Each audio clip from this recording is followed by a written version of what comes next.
Welcome back to Don't Quote Us Sports. It's July 30th and football is officially back. Training camps are heating up, the Hall of Fame game is around the corner, and yes, somehow Trey Lance is on the Chargers now. Today's episode is NFL heavy. We kick off things debating the Madden 99 club. Who deserved it, who got snubbed, and who's next in line. Then we tackle the Christian Wilkins saga, which somehow involves toe tickling and forehead kisses. I don't know. It gets weird. We also break down big money contracts for Rashawn Slater, Zach Tom, plus Terry McLaurin should be getting paid. We give flowers to the retiring Honey Badger, question the Jets carting off protocol for stubbed toes, and wrap up with the early training camp buzz and our favorite football drip, Trey Hendrickson's aura debate included. It's bold takes, locker room chaos, and questionable fashion. Just how we like it. Hello, and welcome back to Don't Quote Us Sports. It is Wednesday, July 30th. And fellas, hopefully my mic quality is better this week. I did not realize while recording at the beach last week that I sounded like I was a football field away from my microphone. And that's on me. Hey, that's vacation, Isaiah. We were kind of prepped for that. We were prepared for it. I don't think it sounded that bad though. It was true road game conditions. The stadium pulse was fucking all the way up. My head was ringing. I just didn't know how to attack the situation correctly. I should have called a timeout and reassessed the formation. But hopefully, it looks like we will have a lot of home games here moving forward, so it shouldn't be a problem. I do have a road game coming up. Just a heads up. See if we can overcome adversity in a Holiday Inn conference room. I don't think it can be much worse unless like you're at the pool with a bunch of screaming kids in the background. This one does have an indoor pool with a water slide, so who knows? Watch out, boys. Rob, how are you doing over there, big fella? I'm doing good, bro. Not going on as many vacations as you fellas, but I'm doing good, man. Vacations. One guy took a vacation. I took a vacation. Both you guys were gone for like 4 days or longer.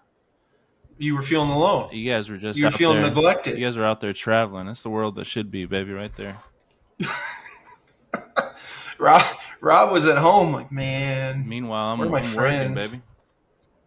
Well, tell your daughter to stop spending so much money so you guys can go do something. I know. Tell the economy to get better, huh? Hey, that's a fact. Go start knocking some doors for you. But fellas, it is officially the time of the year again. Football is back, starting technically on Thursday. Training camps have kicked off over the weekend. Hall of Fame game between the Chargers and the Lions is on Thursday. Rob, give us the official countdown to football. Right now, regular season. As of right now, it's showing 36 days until NFL season begins. And then for college football, we're showing 24 days and 16 hours. But like you mentioned, we got a game on Thursday, boys. And I'm excited. It's preseason, but it's something. It's preseason to the preseason. It feels like it's the Hall of Fame game. You know, You're gonna listen. Third quarter, we're gonna hear about guys that will never sniff an NFL field again. We'll never hear from again. But hey, go get them. Congrats to you playing in it. The Hall of Fame game is always so brutal because it's bad because the first like 2 drives are the second string quarterback. And then it's literally people you have never heard of before in your life. But it's football. Here comes John Smith from East Mississippi Community College. But it's football, baby. We're back. It is football. I think we have all. Oh, guys, Trey Lance is on the Chargers. He's going to be playing a lot. Harbaugh came out and said he will play the first, the second, and a couple of drives in the third. So be ready for that. And can I shout out Mike Golick Jr.? You guys are familiar with Mike Golick Jr., right? The one that's living off his dad's name all these years later? Yeah, the one who had the ESPN and all that, right? Yeah.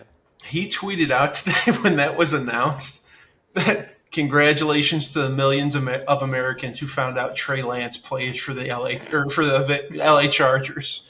I was dying laughing at that because, to be honest, I didn't know where Trey Lance ended up. So that was news to me. Hey, buddy, watch out. He's going to parlay Thursday into another late preseason trade to be the third string somewhere else. So he's going to be playing for the Michigan Stallions here in a few months, unfortunately. He seems more like a Toronto Argonaut type to me. Oh, yeah, let him go spin up north, bud.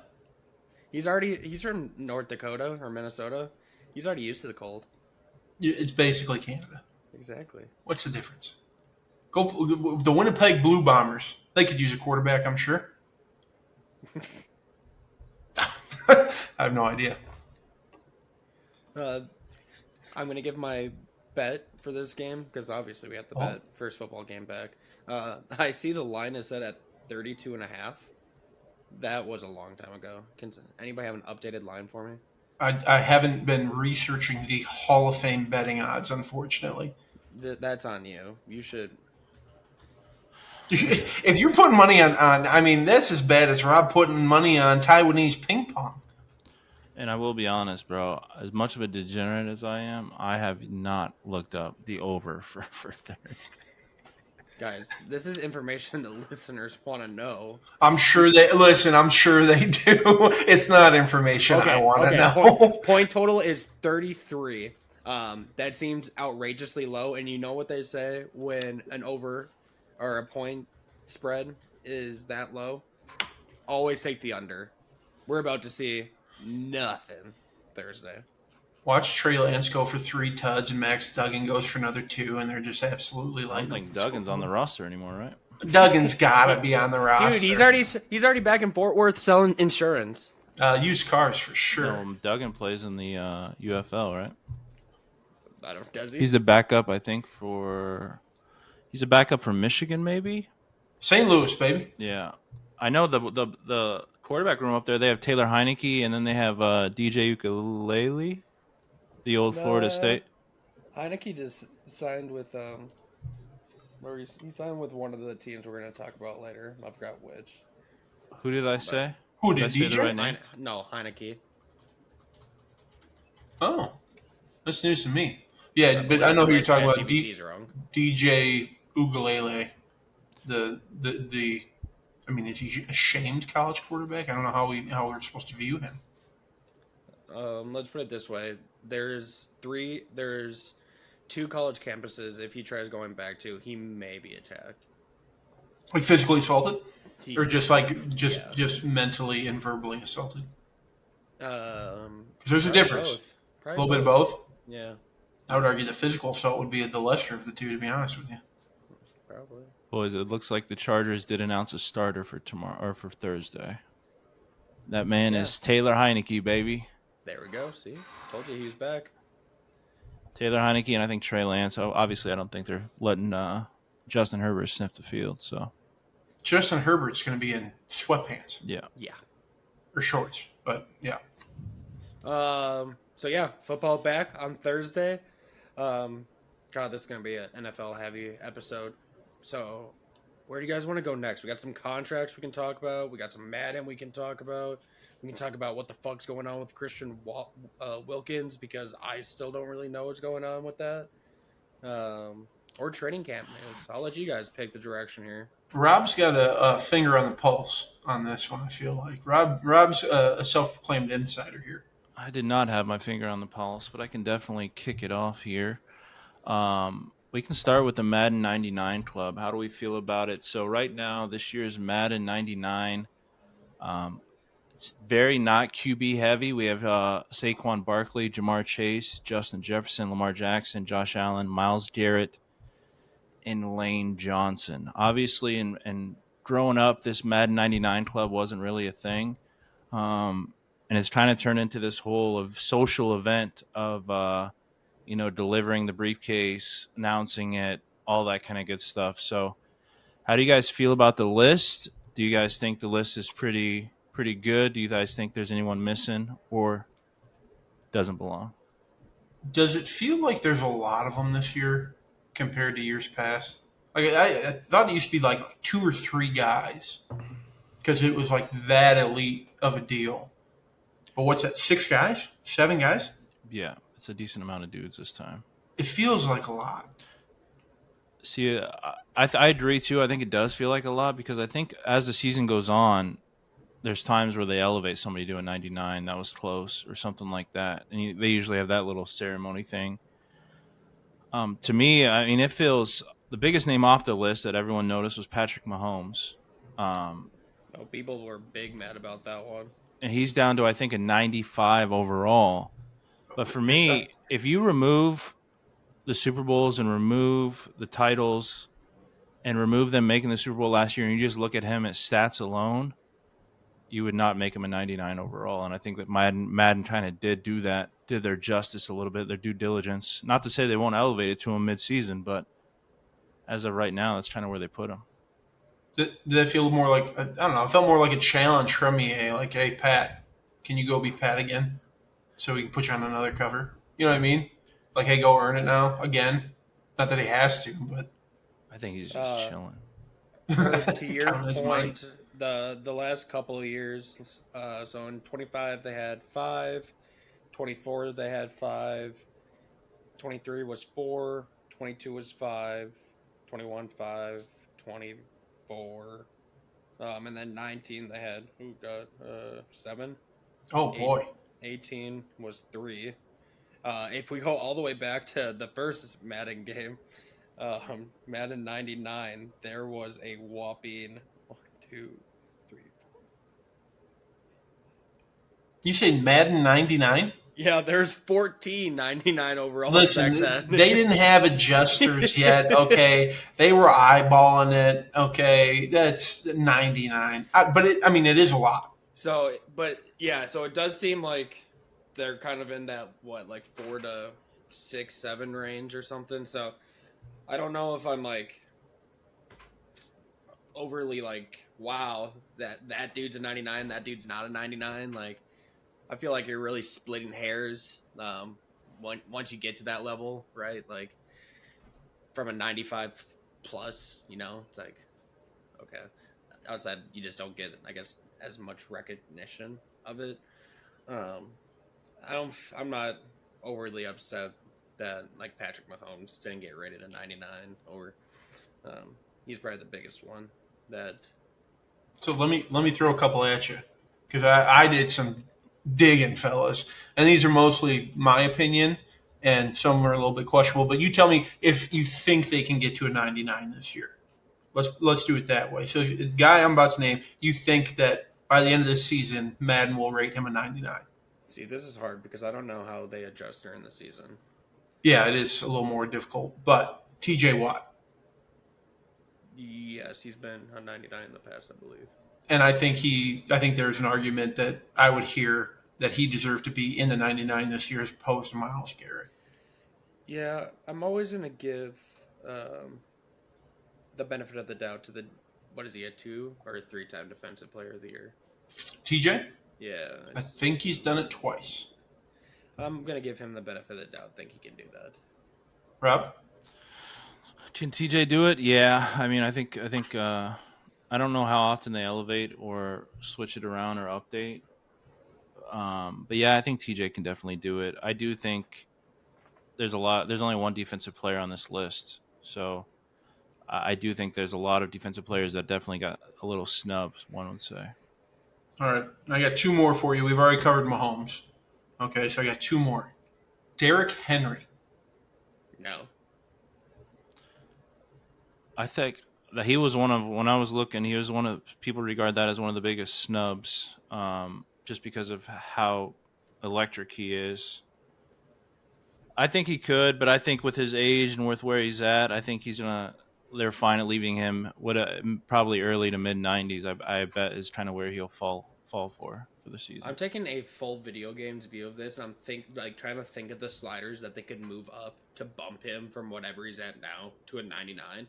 I'm like, they can't bump up his speed from whatever it is to a 90 plus. Like, I'm sure his tackle breaking's already as high as it can go. Same with Like, the trucking and stiff yeah, arming. like what are they increasing to get him there?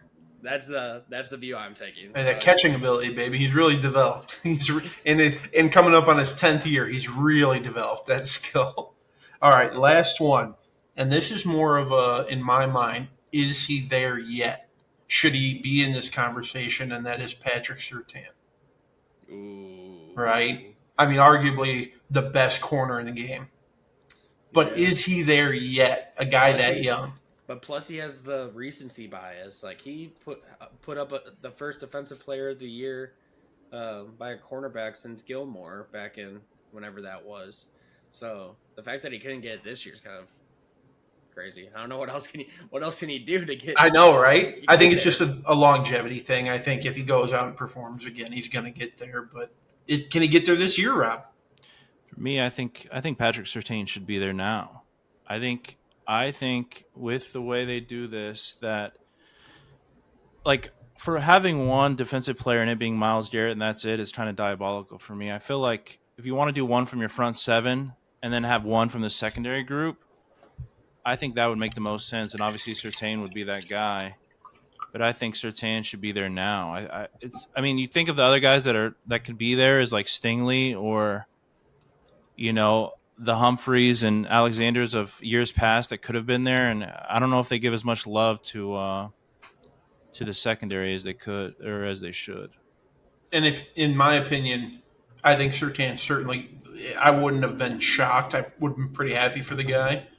If they had to replace when they said, hey, we want to keep it at this number we have it at, who would you replace? This is going to be a little controversial for one person in the room, but because of the season last year and the injury, I know if you had to replace one, it would probably be JJ, and you'd put him at a 98, knowing he was going to get back to the 99.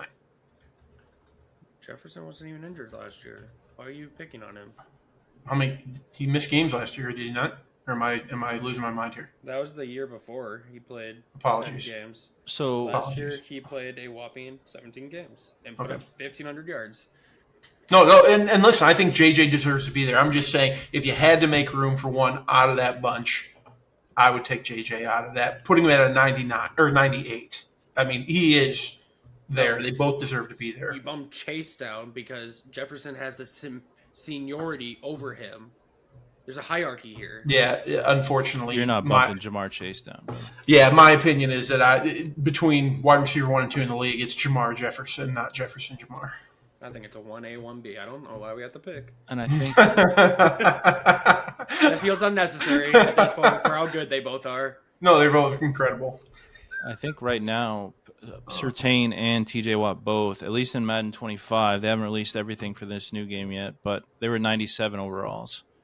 So if that's the case, I mean, it takes a few good games, and next thing you know, they're part of the 99 club. That's it, depending on obviously how they do the rating adjustments, but I think they should. I do like they did show some O-line love. I like that Lane Johnson got some love. It's a great pick. And I think the NFL is trying to shift in that with all the awareness to it, obviously with the award they're doing this coming year as well, the Best O-Lineman Award. People don't. I mean, obviously, we think Lane deserves it, but people are saying that there might have been somebody else, like a Trent Williams or somebody else, that could have been the 99. Trent's had it before, I think. Yeah. Plus, he was injured last year, and he is old. Yeah.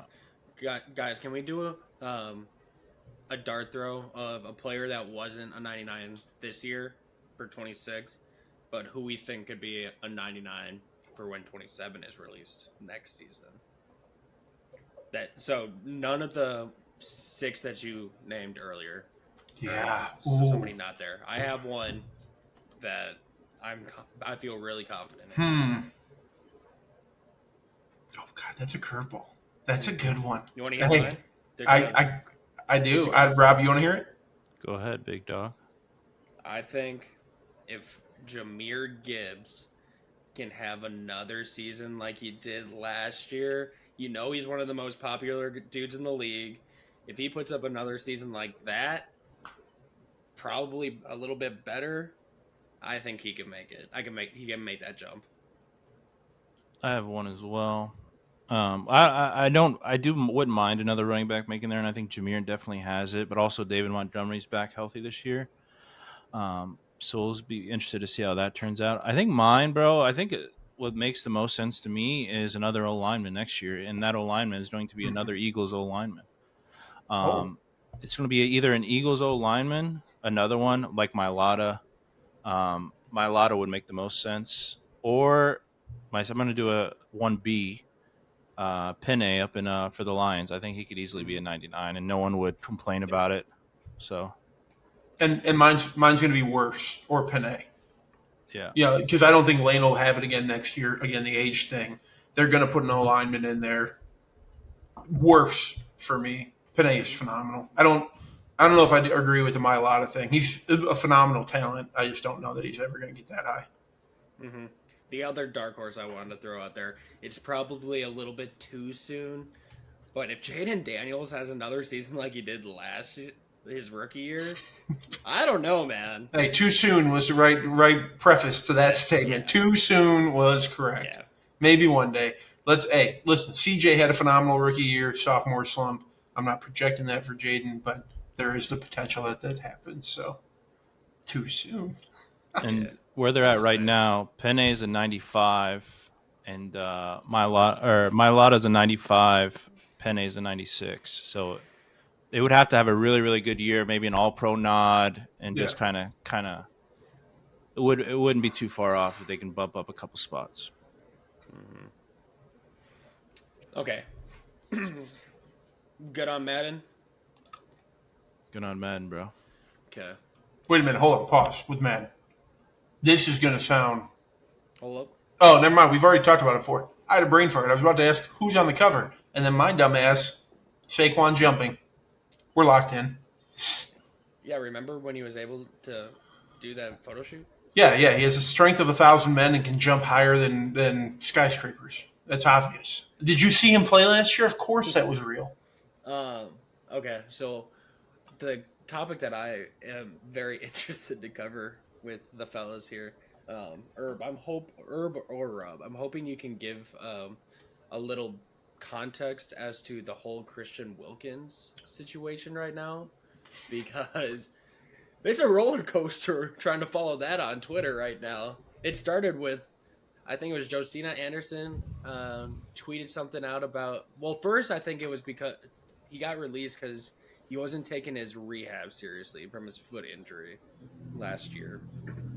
Then it turned to Josina Anderson tweeting something out saying that a very weird incident occurred. And then it ended up with my timeline being old videos of Christian Wilkins poking dudes in the assholes after plays. So not just in the ass. But in the hole, Robert. In the hole. Did I cover that enough? Am I missing anything? Go ahead, Rob.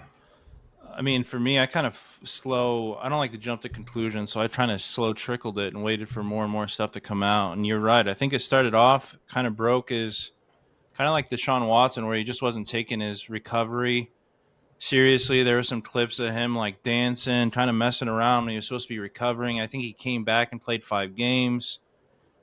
But it sounded like it was just detrimental for the team. It was detrimental for the locker room for him to be there. That's kind of how it started at. And you're like, okay. Like I texted you guys. I was like, this sounds like a team realizing that they made a bad decision contract-wise. And this is their loophole now that they can get out of some of these things. And I was like, this is another bad contract gone awry, just like we talked about last week with NBA. And then we started seeing because you see those sources, like Isaiah, you mentioned the weird stuff, because you would see it on random tweets and random Instagram posts, like JPA football and all those other ones. And I'm like, okay, something's awry. And then like you said, I just started seeing videos of him at Clemson kissing dudes on the forehead at Clemson. And obviously those of us that have been in the locker room, like I've been a part of a few different locker rooms, and there's definitely some weird vibes sometimes, dudes walking around naked, whatever have you. But it's a locker room. It sounds like things went awry. There was an incident that happened in the locker room where he kissed somebody on the forehead that did not want to be kissed on the forehead. I Allegedly. heard it. I Hey, heard it. God forbid we're out here kissing the homies in Allegedly. 2025. God forbid we kiss the homies in 2025. I heard that one. I also heard something about him like tickling his teammates' toes or some shit, like to like an excessive amount, like he was told to stop doing that after a couple times and he just kept doing it was one that I had saw. I don't know if Dude, it's true or not, but there's it a seems like it lines up with what his other actions. there's a former NFL guard, John Feliciano, who apparently had played with Wilkins at some point in time. And when that weird incident tweet got put out, he retweeted it and put, "Always knew that dude was a little freaky." So I call Rob and I go, "Freaky how? Like freaky? What do you mean freaky? Like don't leave that open ended for us to figure out."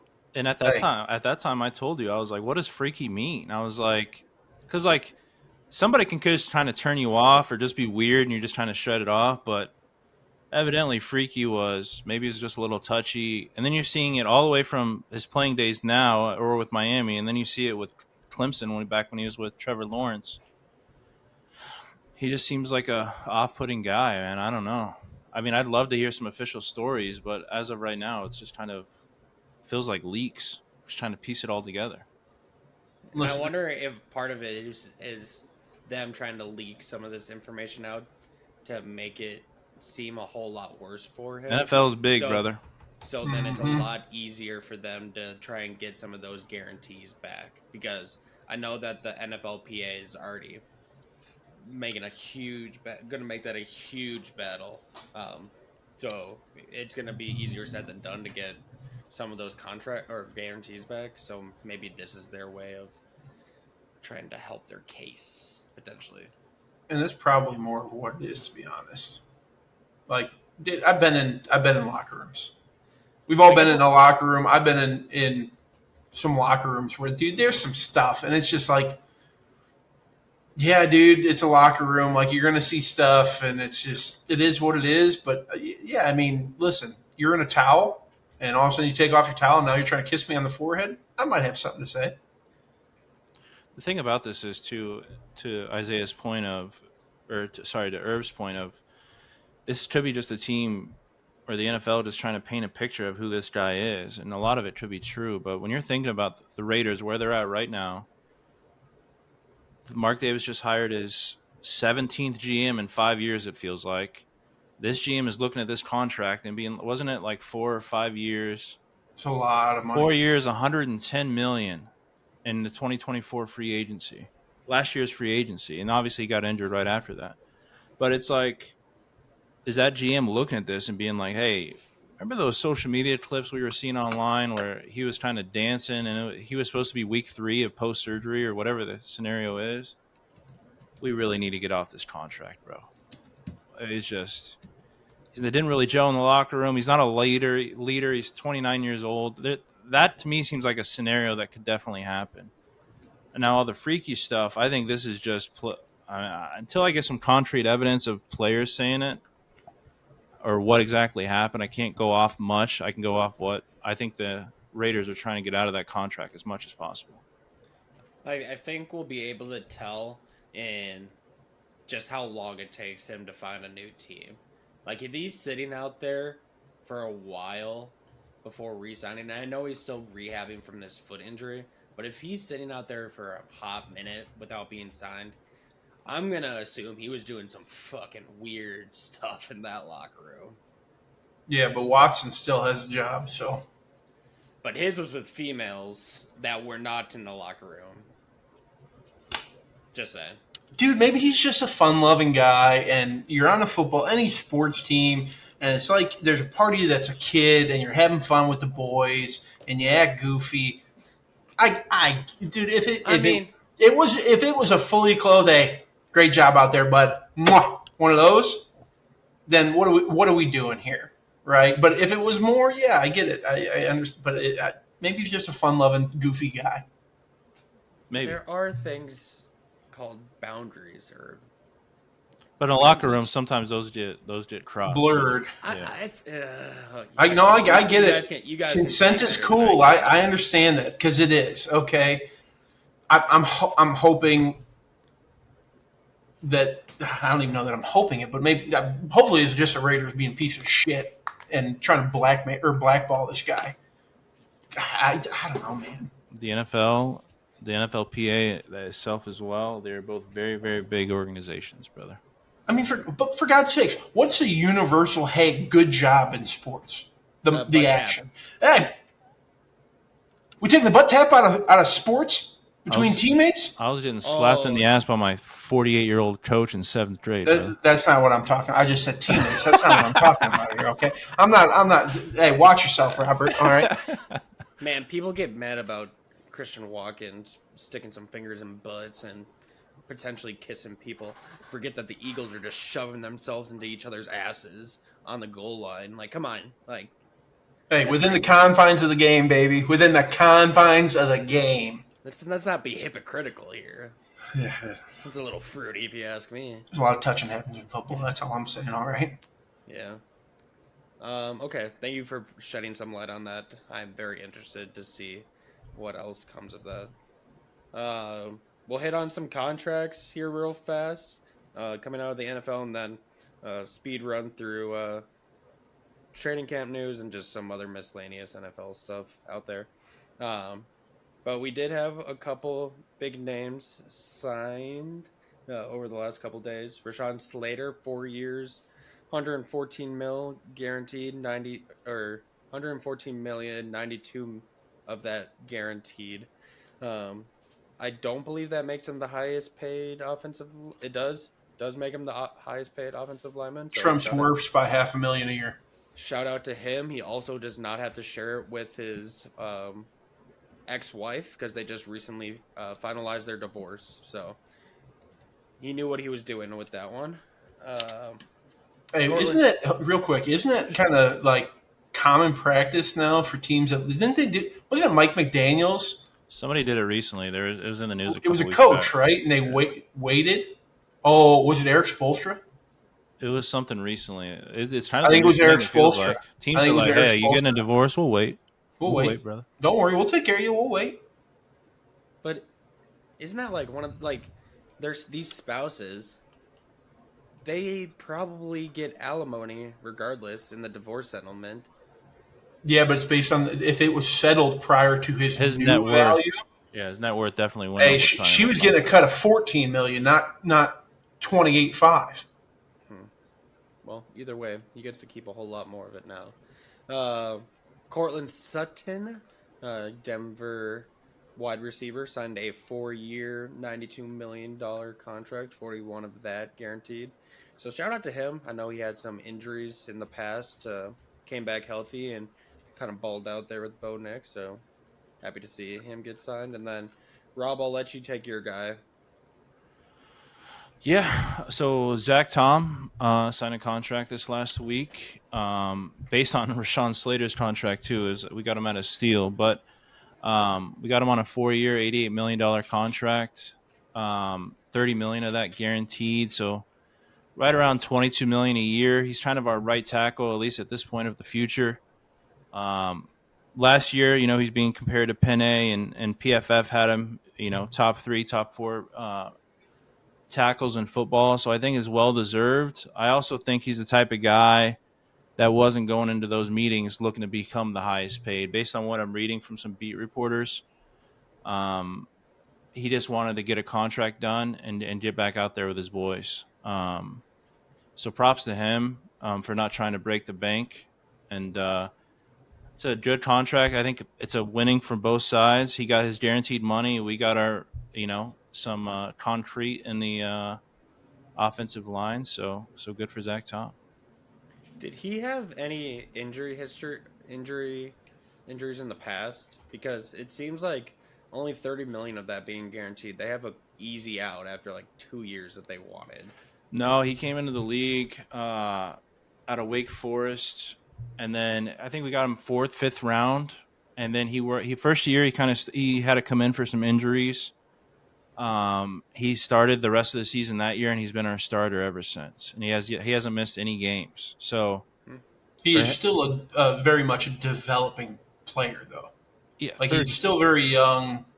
He is still developing in where he's at. Yeah, he's a 25-year-old, and to be where he's at and his development, and to be up there with PFF's rankings and other people's rankings of tackles. To Isaiah's point, to only guarantee 30 of it. I mean, he's definitely it definitely feels like it's favoring the Packers a lot, this deal. Definitely. And you don't see that very much in sports anymore. It seems to be which we're all for players getting paid, but it seems to be the other way. So, And good job by the Packers.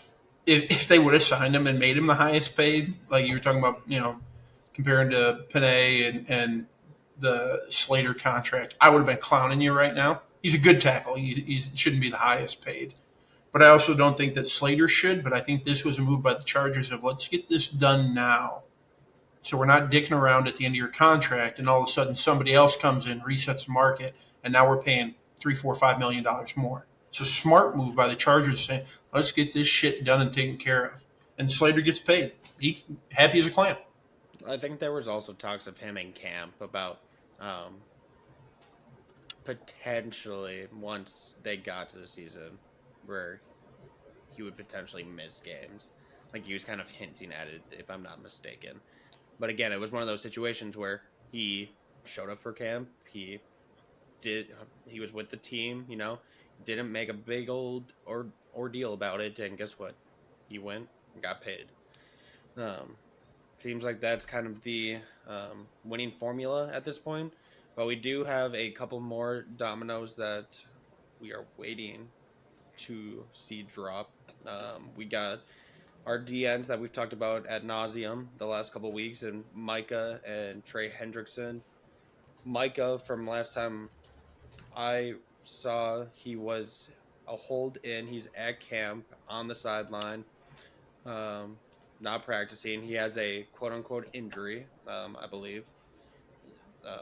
Then Jerry Jones is out there giving press conferences saying that he's the easiest $20 million you could make just standing there or something. I don't know how that helps.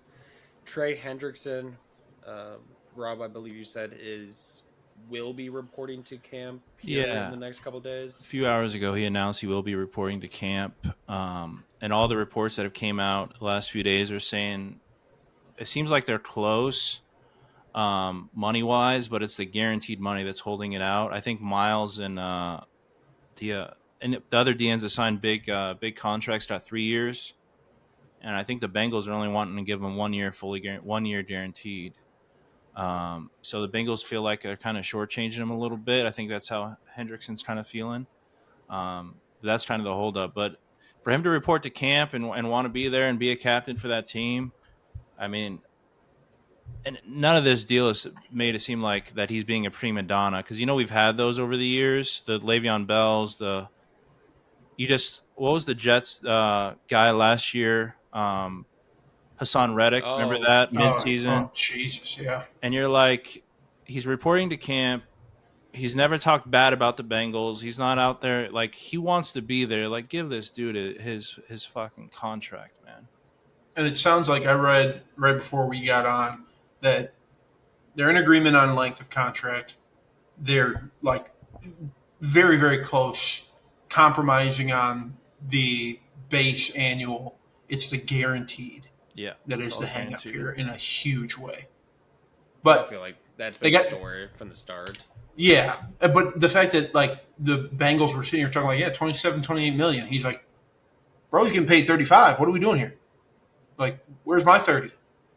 So if I'm going to guess this, it's going to be 2 or 3 years guaranteed, 30 million to 32. And dude, get this guy on the football field. Although I'm still a fan of Trey, get out of there. But I'm glad they're close. They have to be close. Yeah, for him to do what he's done the last couple of years, I know his career hasn't been this height the whole time, but to do what he's done the last three-ish years, it's rare to find that in the NFL, man, and they need to lock it up. I mean, meet in the middle somewhere. Give him 2 years guaranteed and a third year off. Like, give him something. Meet in the middle. Figure it out. And let's get this champ underway, man. You know why they probably haven't signed him yet? Hmm. Because of those damn long sleeves that he wears. Just can't stand it. Oh, bro, with the blacked I out think that's visor and the aura. black That is sleeves, aura, that's bro. no, That's so Dude, much it looks aura. No so gloves, goofy. That no is a gloves, bad tape take. fingers, bro. That Oh. guy's drippy. Dude, it is so Herbert, goofy. you're not trolling, right? No, I'm That is all aura, about bro. Trey Hendrickson's look, bro. Really? Oh, bro, if I had to line Why up against did- that guy and I look over and you're not wearing gloves and you got a blacked out visor, I'm in for a day. I'm in for a day. I didn't know I was on the minority here. I think you are, bro. Overall, I think Trey Henderson has that aura. Drippy. And for a 6'5", 270-pound guy with a little gut, he got a little gut, and that's all right because you're D lineman. Drippy out there. Herb, who was the offensive lineman for the Titans who did the same thing? Who used to wear sleeves regardless. It wasn't Lawan, right? No, how recent are you talking? Like always? I remember Hutchinson used to wear sleeves a lot, but not always. I remember playing Madden like when I was younger, and I could have sworn there was a dude on the Titans that wore long sleeves, an offensive lineman. No, when I don't God, I don't know who I think of more often than not is Trent Brown or Trent Williams. Trent Brown's always wearing sleeves as an O lineman, and he's 6'8", 400 pounds. How much? Okay, as an offensive lineman, how much shit are they getting in the locker room for wearing sleeves, especially on like one of those really cold nights? I don't think anybody's saying anything to here Trent we- Williams, bro. Here we go. Yeah, so that's a good point. Nobody's saying anything No, to But Trent. Trent Brown, Trent Brown, we're saying something. No, nobody's saying that to Trent Brown either. But I will say, as a former offensive lineman, I practice sleeves all day. Right? I don't care about that. I'm going to be out here for 2.5 hours. It's snowing in Iowa. I'm wearing sleeves. But come game day, I couldn't do sleeves. No chance. I always felt it. I always thought it was like one of those, kind of like It's a unsaid faux pas. rules, like unsaid rules. Like if you're an offensive lineman, defensive lineman, it's cold outside, you ain't wearing sleeves. Dude, they screw up because they don't use Tiger Balm. You put Tiger Balm on your arms, it kind of closes the pores up, seals it. You're golden. It's still cold, but you're not. Problem as is, 70% of these teams play in an indoor stadium, so it's kind of Okay, fucking true. irrelevant. Yeah. But nonetheless, Trey Hendrickson has Aura. drip. Or a drip, whatever you want to fucking call it, baby. Yeah. All right? He's Let that my boy spin, pay that boy. If I designed a D end in Madden right now, it would kind of look like Trey Hendrickson. I'm not even gonna lie. Well, either one of these groups has a very wrong view of what aura truly means. I think So you we'll got to look at the find out. position. We'll find though. out. You got to look at the position, too. Dude, I've seen some drippy D linemen before. Yeah, and his name's Trey Hendrickson, baby. And Trey Hendrickson is not one He of might the be first top 3, 10 bro. names He that might I'm be top saying. 3. He might be way up there, brother, with aura. Dude, that's the one thing I miss in NFL like uniform schemes is when you could have those like unique face masks, and you have the guys with like the full on like remember the Sean Oakman from Baylor, and he had The like, full grid? Mm-hmm. what was He had the waffle Bane? grid, too, at yeah, one point. the Bane one. Yeah. That was crazy. I wish that came back. Ray Lewis wearing the Predator face mask, the big full cage waffle. Yeah. With a blacked out visor, and knowing that's Ray Lewis, that's got to be the scariest thing interior linemen have ever seen in their life. Oh, especially when they're in the all black unis, night game. With a little bit of snow coming down in Baltimore, and you look up and Ray's just all you hear is Ray breathing and the steam coming out from under his face mask. You're dead. Don't run the ball, okay? Don't run the ball. Before we move on from NFL players getting paid, I feel like we haven't shown Scary Terry enough love. I know I talked to her about that. Scary Terry's sitting out there. He's reporting to camp. He's signing autographs for all the Commander fans. He's gone through multiple different quarterbacks. He's never complained once. He's never been a drama queen. This guy just streams like a guy you want to have on your roster, and he is still currently unpaid. I get it. I mean, But when you look at his stat wise, I mean, he's going to get you 1,000 yards. He's going to get you 5 to 10 touchdowns. He is deserving of a contract as of right now. Bro, Sorry, go ahead. can I stand Terry for a second? Can I? I'm a big fan of Terry McLaurin. He's asking for $33 million. He wants a similar deal to DK, and I don't think he's very far off. Last season, 82 catches, 1,000 yards, 13 touchdowns. That was number 2 in the league in touchdowns. Okay, But that was also his first season with more than 7. it's also his first season with a capable quarterback. Yeah, he was getting 1,000 yards with no quarterback. He had Colt McCoy throwing him the ball at one point in time. Sorry, I was just adding context. No, I kid. I'm not coming at you. Don't crucify me here. But I will come at how the Commanders have handled this whole thing. Okay, I don't think for a guy with that production level, that level of leadership, and again, probably like you said, he hasn't been a diva to this point. He absolutely could have been, but he hasn't. So what is the harm in paying this dude $33 million? Do you know who got paid? We talked about it last week or a week or two ago. Garrett Wilson's out here getting paid. And if you compare apples to apples here, Scary Terry should be getting paid way before Garrett Wilson gets paid. I know Scary Terry's a little bit older, but he's one of those staples of your franchise that's carried you through or been with you through the tough times. He's there now. You guys are doing well. That's a guy you keep on the roster. I know you made some changes. You're obviously bringing in a bunch of guys, trying to win football games out there. But I think Scary Terry has to be a mainstay. I mean, give him at least $30 million a year. Give him a 3-year deal. Whatever you need to do to kind of make that happen. Yeah, it's all an age thing here. It looks like the top receivers got Chase 25, Justin Jefferson 26, Lamb 26, Metcalf is 28. He's the old. Him and AJ Brown both 28. Then you got Garrett Wilson 25. So you got Terry, who's about to turn 30 before the start of the season. 33 to me personally does feel like a lot for him.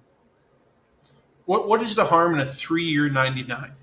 I feel like 3 years gets you, especially when you're not paying your quarterback right now. Exactly. So pay him now, and then by the time you got to pay Jaden, his contract's up. Terry's 32, 33 years old. Maybe he's done. Maybe he wants to move on. Maybe he's going to take a huge pay cut. That's fair, but dude, yeah, I am a huge fan of Terry.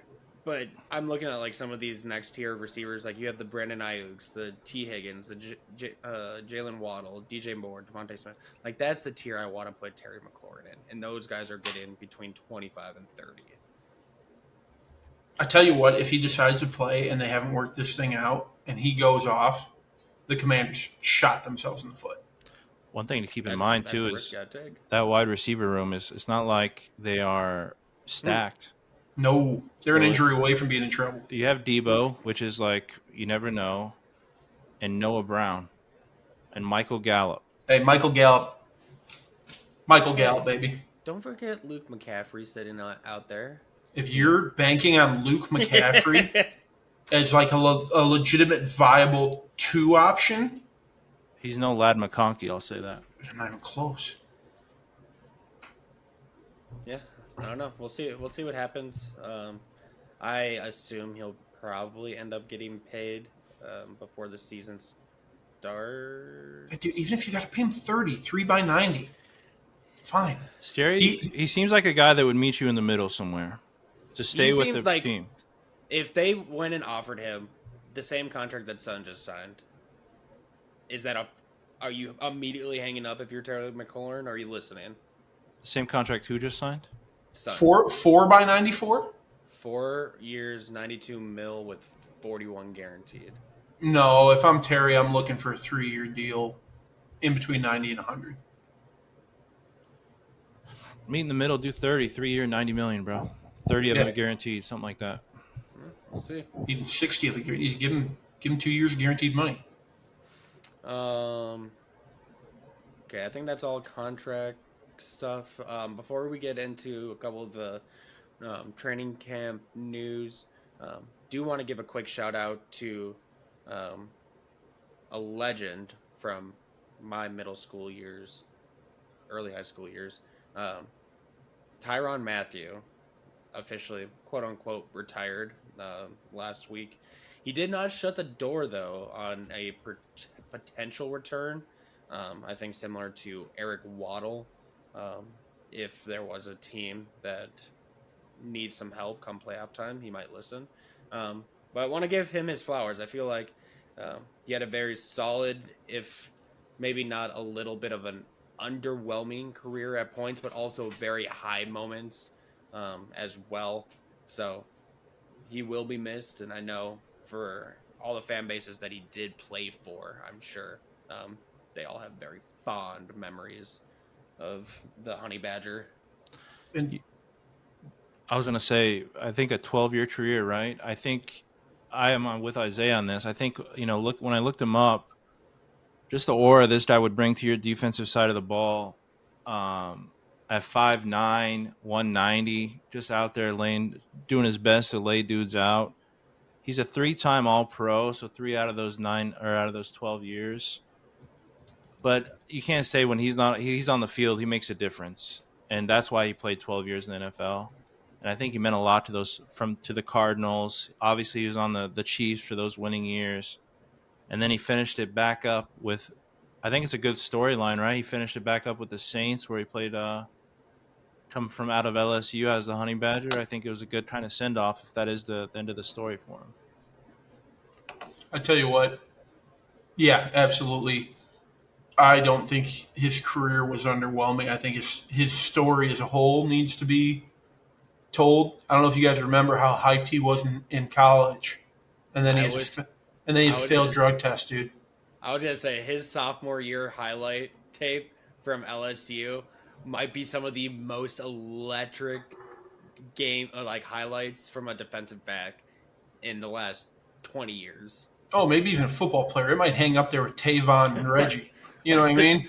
I remember that year vividly. I thought that was for sure going to be the year that a defensive player broke the streak for the Heisman. I really thought he was going to do it. Yeah, and you look at like how great he was. Should have been an easy top 10 pick. Fails a drug test. Falls to the third round.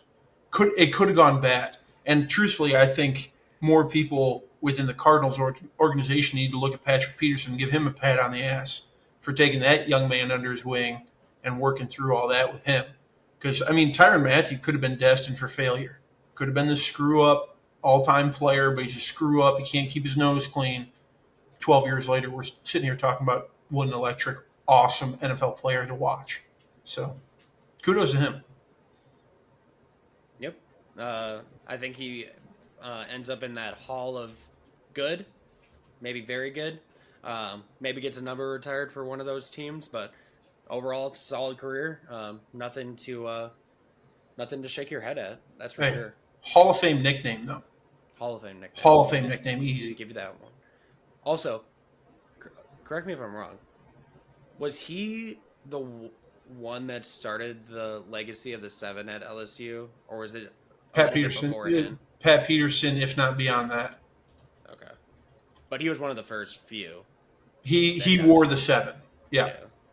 Still think that's one of the coolest traditions in sports. It is a pretty cool one. Okay, so training camp news. I will just shout out a couple big ones that I saw briefly, and then if there's anything that you guys want to expand on or anything you want to add, just throw it in there. But first day of training camp, I think it was the first day of training camp, Justin Fields went and broke his toe, so his New York Jets tenure is off to a roaring start, but it does look like he is back and practicing already. So hey, Rob, did he walk off that field? My boy got carted off, bro. When they announced it, when I saw that thing, I texted Herb, and I was like, bro, he's just got carted off. And then a little bit later, they're like, it was basically almost turf toe. And I was like, okay, bro. They carted him off. You would have thought he was a casualty of war. I thought, first glance, I was like, okay, ACL, something, Achilles, something. But it was, he stubbed his toe a little bit. It was bad, bro. They're taking no additional risk. Can't risk him walking to the locker room. Like, who's their backup? You guys even know? Is it not Tyrod Taylor still? Is it? It would be Tyrod, and then they also had Jordan Travis from Florida State. He retired, didn't Yeah, he? he retired. Oh, then yeah. Then Yeah, it would out be of nowhere. Yeah. And then blame the Jets about his rehab. That was a tough beat. But it does look like he is back in practicing. I don't know, something to monitor for you fantasy buffs out there in the coming weeks. And then I saw reports that Matthew Golden is looking like a future wide receiver one. He's already pushing Jaden Reed out of 2 receiver sets. I don't know if that means anything or if he's just because he's taller, but Rob, I'm sure you're very excited about that. Yeah, I mean, as of right now, he's trying to showing out. He's showing that 4.29 speed. I don't read a lot in the training camp. I kind of take the headlines and kind of, take it as it is. But, to draft him first round, see that speed translate to the field or routes. A lot of times, someone could be super fast and they end up being a kick returner or something like that. So right now he's showing out. I know right before this, there was a big catch on a corner, on a little fade where he kind of undercut the corner. He's looking good. He's looking. I mean, you draft a wide receiver first round, you're hoping he's not Traylon Burks. So Easy. Great segue, Rob. Fantastic he's segue. looking good. You're getting good at this podcasting thing. He's looking good, boys. That was just a jab at her. Perfect segue for the moment. Unintentional segue. I was so excited about it. I'm so excited to talk about this, and I'm going to sound like a terrible Titans fan. I don't care. Isaiah, if you don't mind, I'm going to go ahead and take this one. Sorry, I just want to preface this for everybody. We don't risk injuries on anybody. Okay, or no, I do not wish injuries on anybody, okay? So last week, trying to make a diving play, Traylon Burks takes a weird fall, breaks his collarbone. Yesterday, pretty good day, marked it in my calendar. Okay, because I have not been a Traylon Burks fan. The Tennessee Titans finally moved on from one of the biggest first-round busts in our history, and unfortunately, we've got quite a few.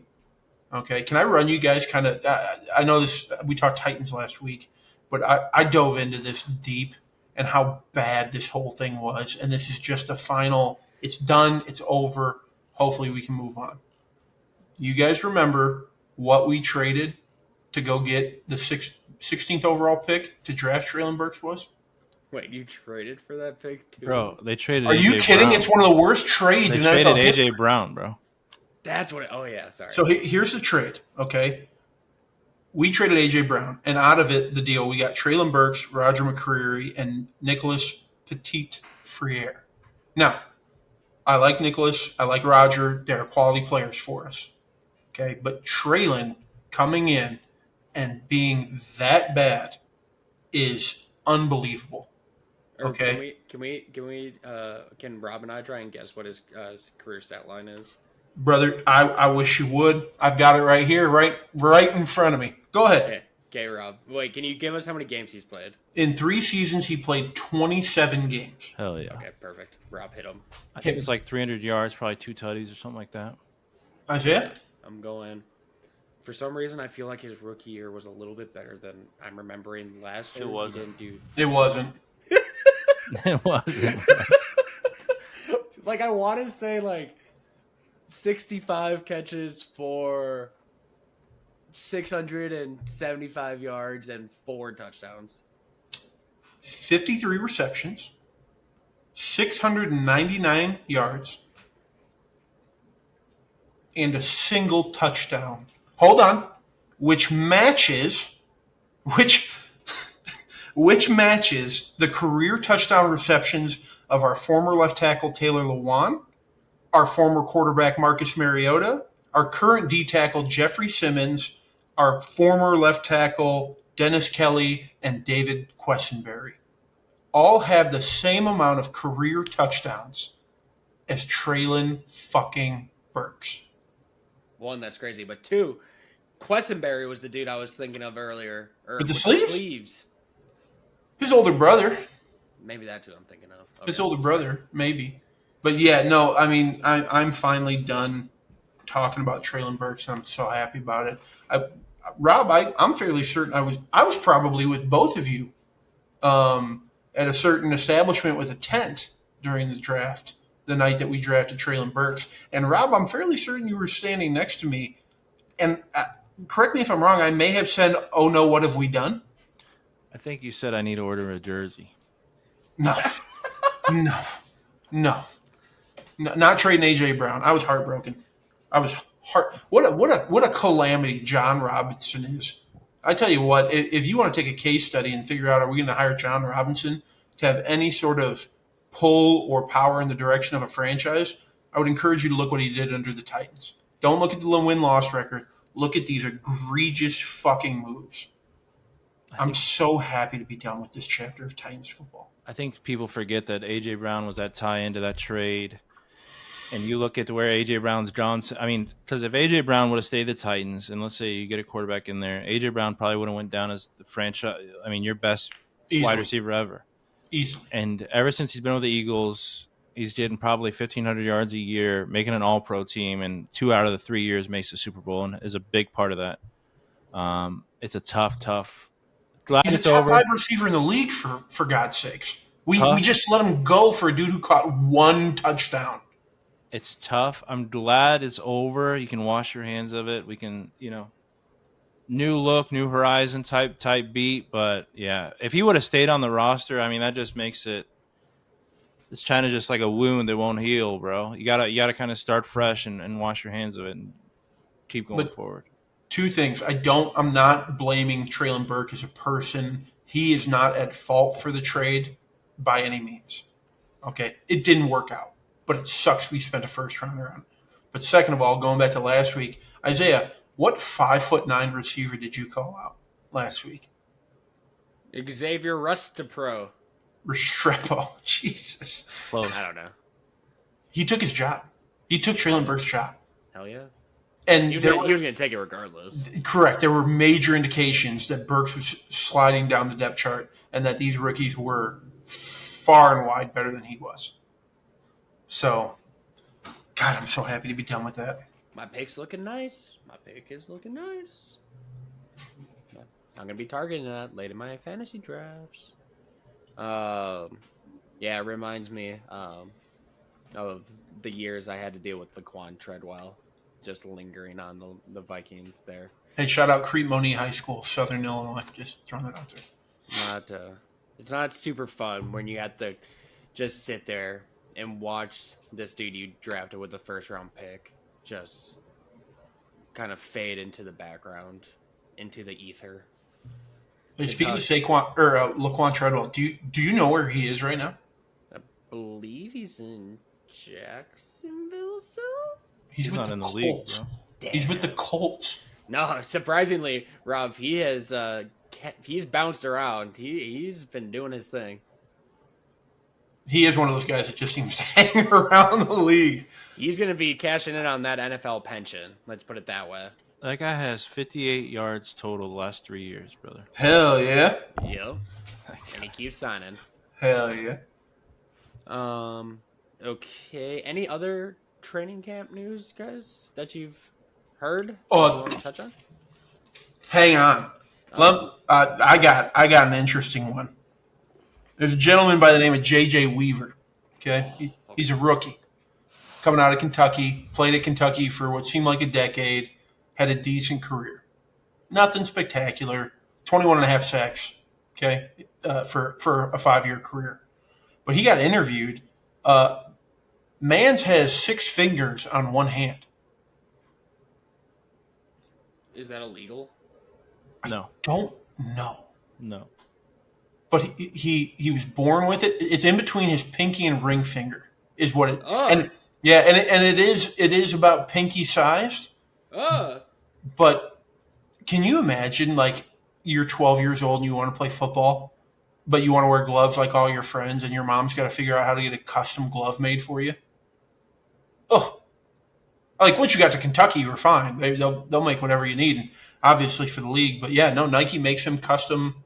At Kentucky, made him custom 6-finger gloves on his right hand. Isn't that?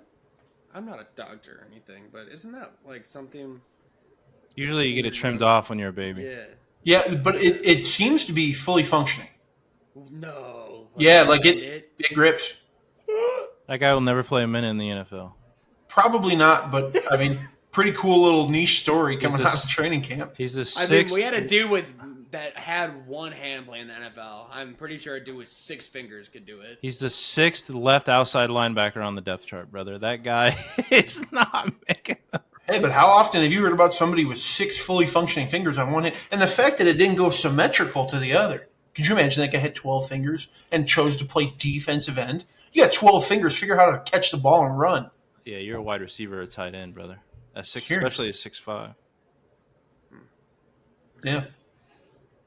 God, I hope he makes the team. I hope he makes the team. Hey, I'm actually going to throw this out there and patent this. When he makes the team, I'm making styrofoam hands with 6 fingers with his number on it. Okay, I'm trademarking it right now. We're getting rich. Well, he's probably not making that team, but he will look really good in a Stallions uniform next season. Hey, I'm fine with that. Listen, I'm sure the Michigan fans want 6-fingered styrofoam hands, and we're going to give it to them. There's opportunities here. Yeah. So 6 fingers, pretty cool. Okay. We'll put one more non-NFL football news. Probably should talk about. Clap it up, Dion, cancer-free. Oh, hey. Hell yeah, baby. Nobody knew he had cancer. Gets the Big 12 Media Day last week, and we all find out he no longer has a bladder. So That means Coach walking around with a colostomy bag. yeah, I guess they're gonna be having a porta potty on the sideline. Is that real? I believe he said that. Yeah. So it's gonna be different. I don't know what the impact of it is. I don't really know if there's anything more to say on it, but I guess that's something that came out.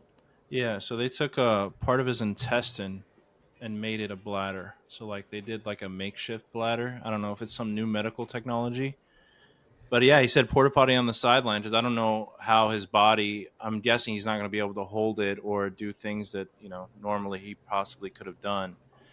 But shout out to Dion, man. It seems like the last few years it's kind of one thing after another, right? It's like he had the blood clots, he had the I think he had a toe or two removed, right?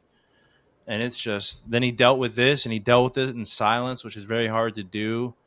When he was on ESPN, it seems like every other day last year he was just dealing with this behind the scenes, and he made it seem like they recorded a kind of like a documentary for the journey. I think there was a couple clips out of like a little vlog, so hopefully that comes out and we can try to get behind the scenes. But good for him, man. Yeah, and great for him for beating cancer. If it is all that, and it, I mean, it seemingly is. I'm not saying it's not. This is an easy transition out for the Sanders Colorado experiment.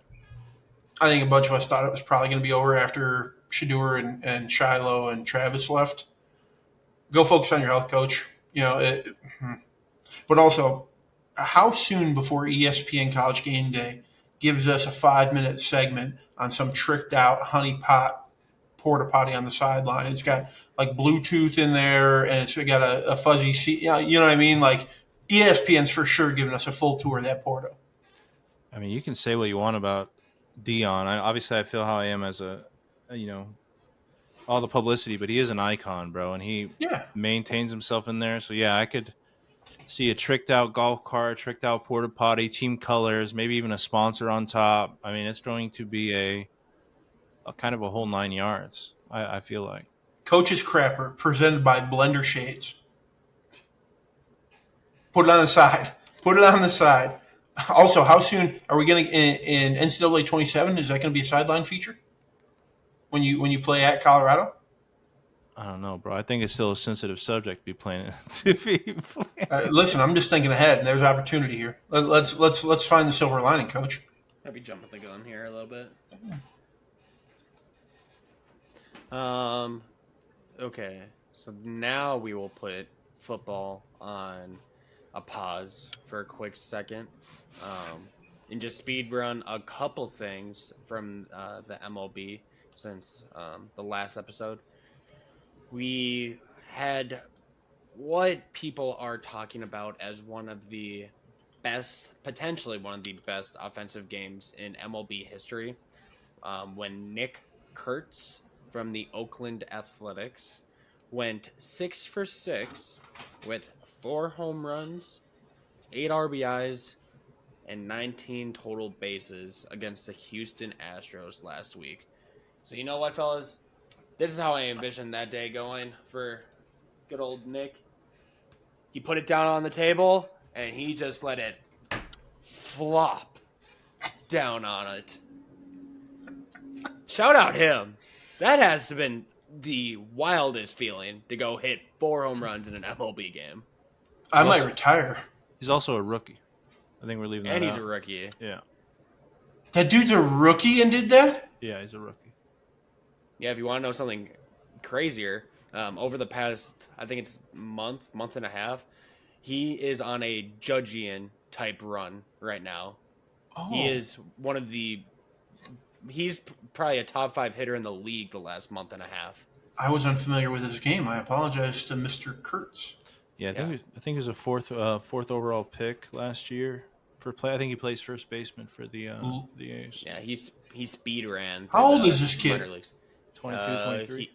Yeah, 20. Dude, retire. It's never getting any better. It's like hitting a hole in one. I'm done. If I ever hit a hole in one, I'm walking off the course. I'm never swinging the club again.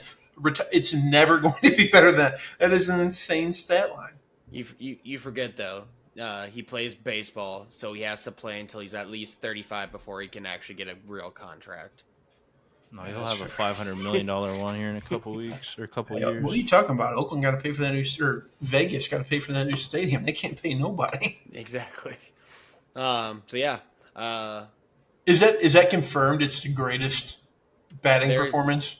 There is a lot of talk. So the total bases, what did I say? 19 total bases. That ties the MLB record. The 4 home runs also ties the MLB record. Plus he had 6 hits. He was a perfect 6 for 6. So yes, it is a real discussion for best offensive performance. What was his other 2 hits? He had 4 homers. He had 2 other hits. Were they singles? Single and a double. I think he went single, home run, double, home run, home run, home run. Then I hope that bat and those gloves are on their way to the Hall of Fame. Don't worry, they are. Good. So yeah, that is pretty. Those are legitimate video game numbers. And then,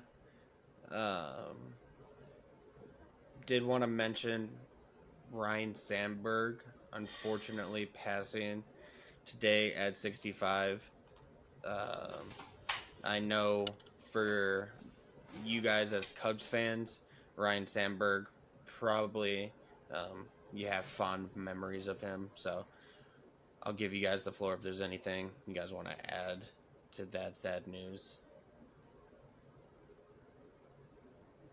Yeah, I'll start. So Sandberg for me is, if he's not 1, he's 2 in all-time Cubs. Ernie Banks would probably be 1, and then Sandberg is 2. MVP, 10-time All-Star, 9-time Gold Glover, 7-time Silver Slugger. He's in the Hall for a reason. The Chicago Cubs fan base lost a great one. Yeah, that one sucked. That one really, really sucked. Rob, what do you got on old Rhino? I think for me, I'm right up there with you. Unfortunately, I mean, early to mid 90s is kind of when I would catch him on WGN. But I mean, All-Star game galore, Golden Glove galore. He's obviously a member of the Baseball Hall of Fame, Cubs Hall of Fame. His numbers retired. He was just a kind of a legend for Chicago and for the Cubs, especially. You know, after his first year, he played for the Cubs for the rest of his career from age 22 on. So it's very rare in this day, or in baseball in general.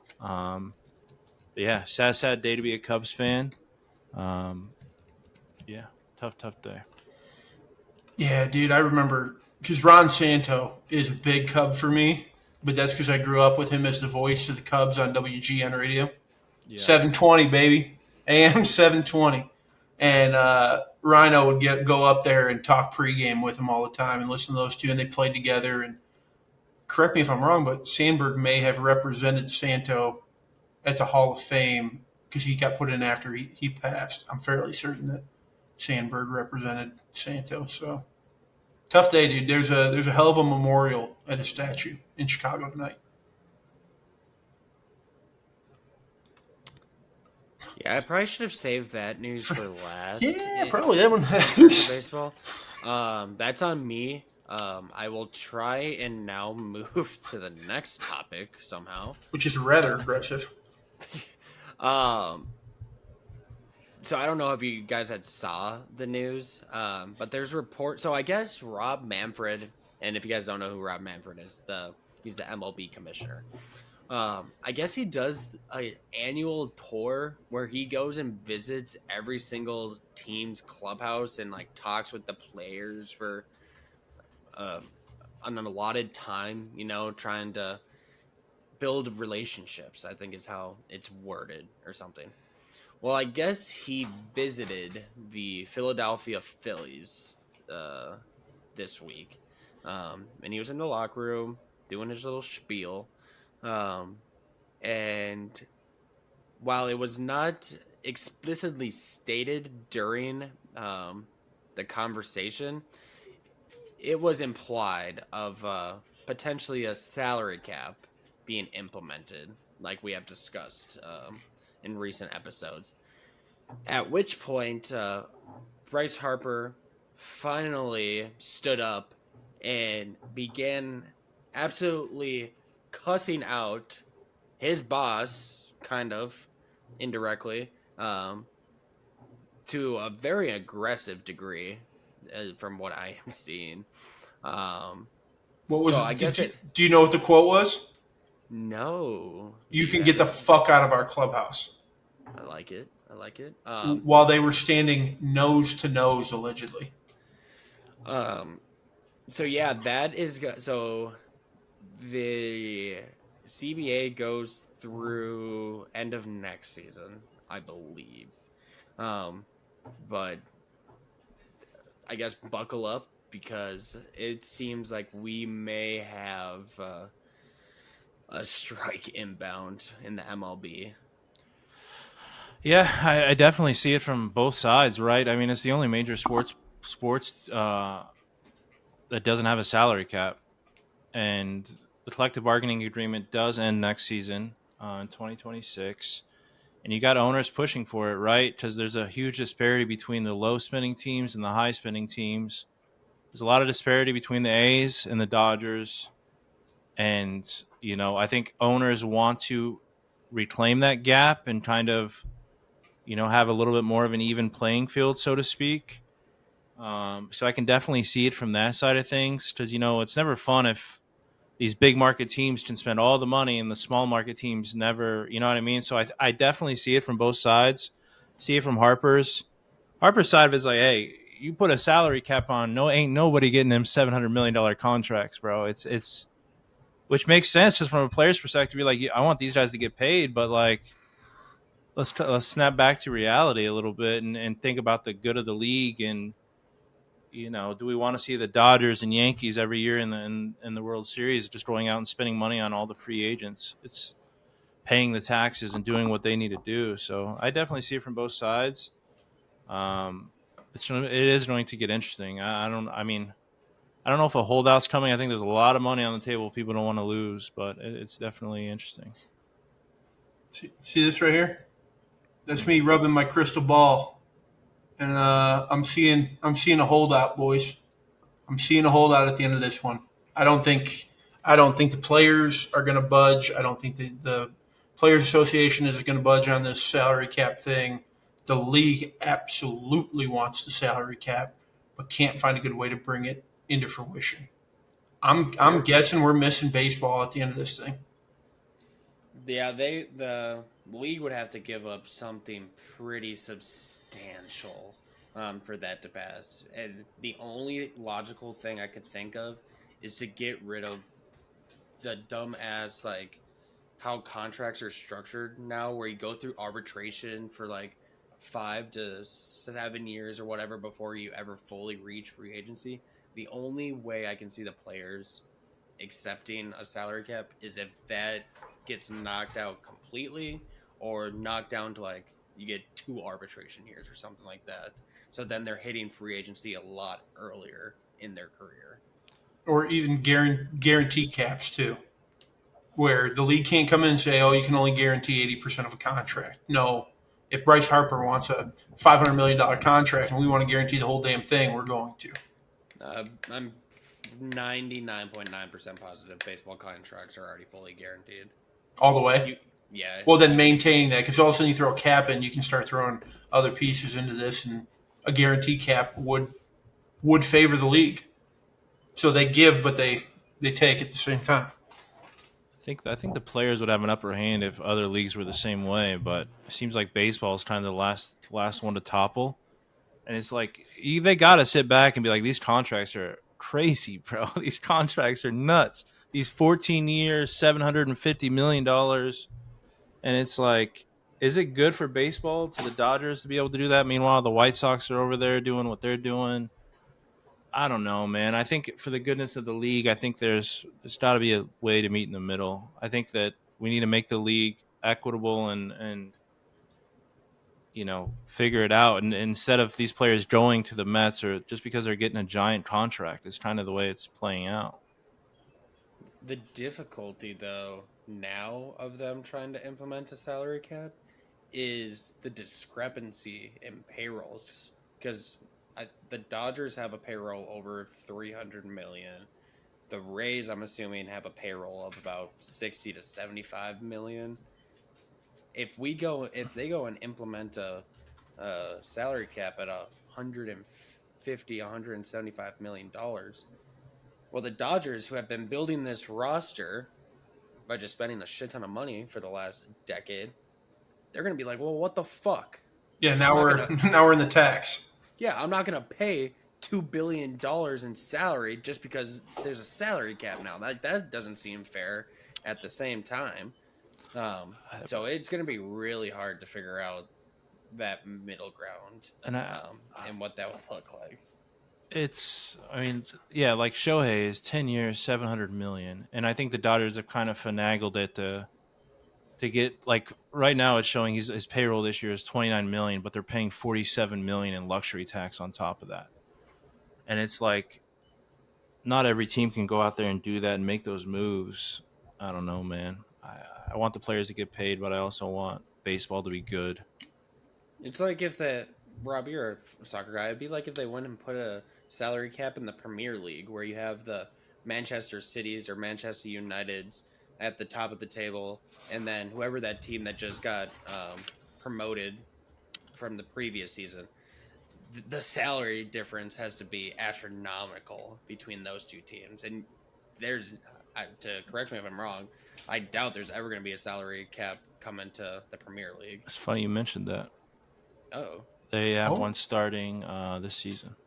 Oh, Wow. shit. I'm behind. I think they're calling it you are 100% correct, right? Because the Manchester Uniteds of the world, the Real Madrids of the world, all those high teams should just get the talent. And they could go play for, a Tottenham or somebody else for a year or two until they prove their worth. And next thing you know, they're playing for Real Madrid for 10 times the money.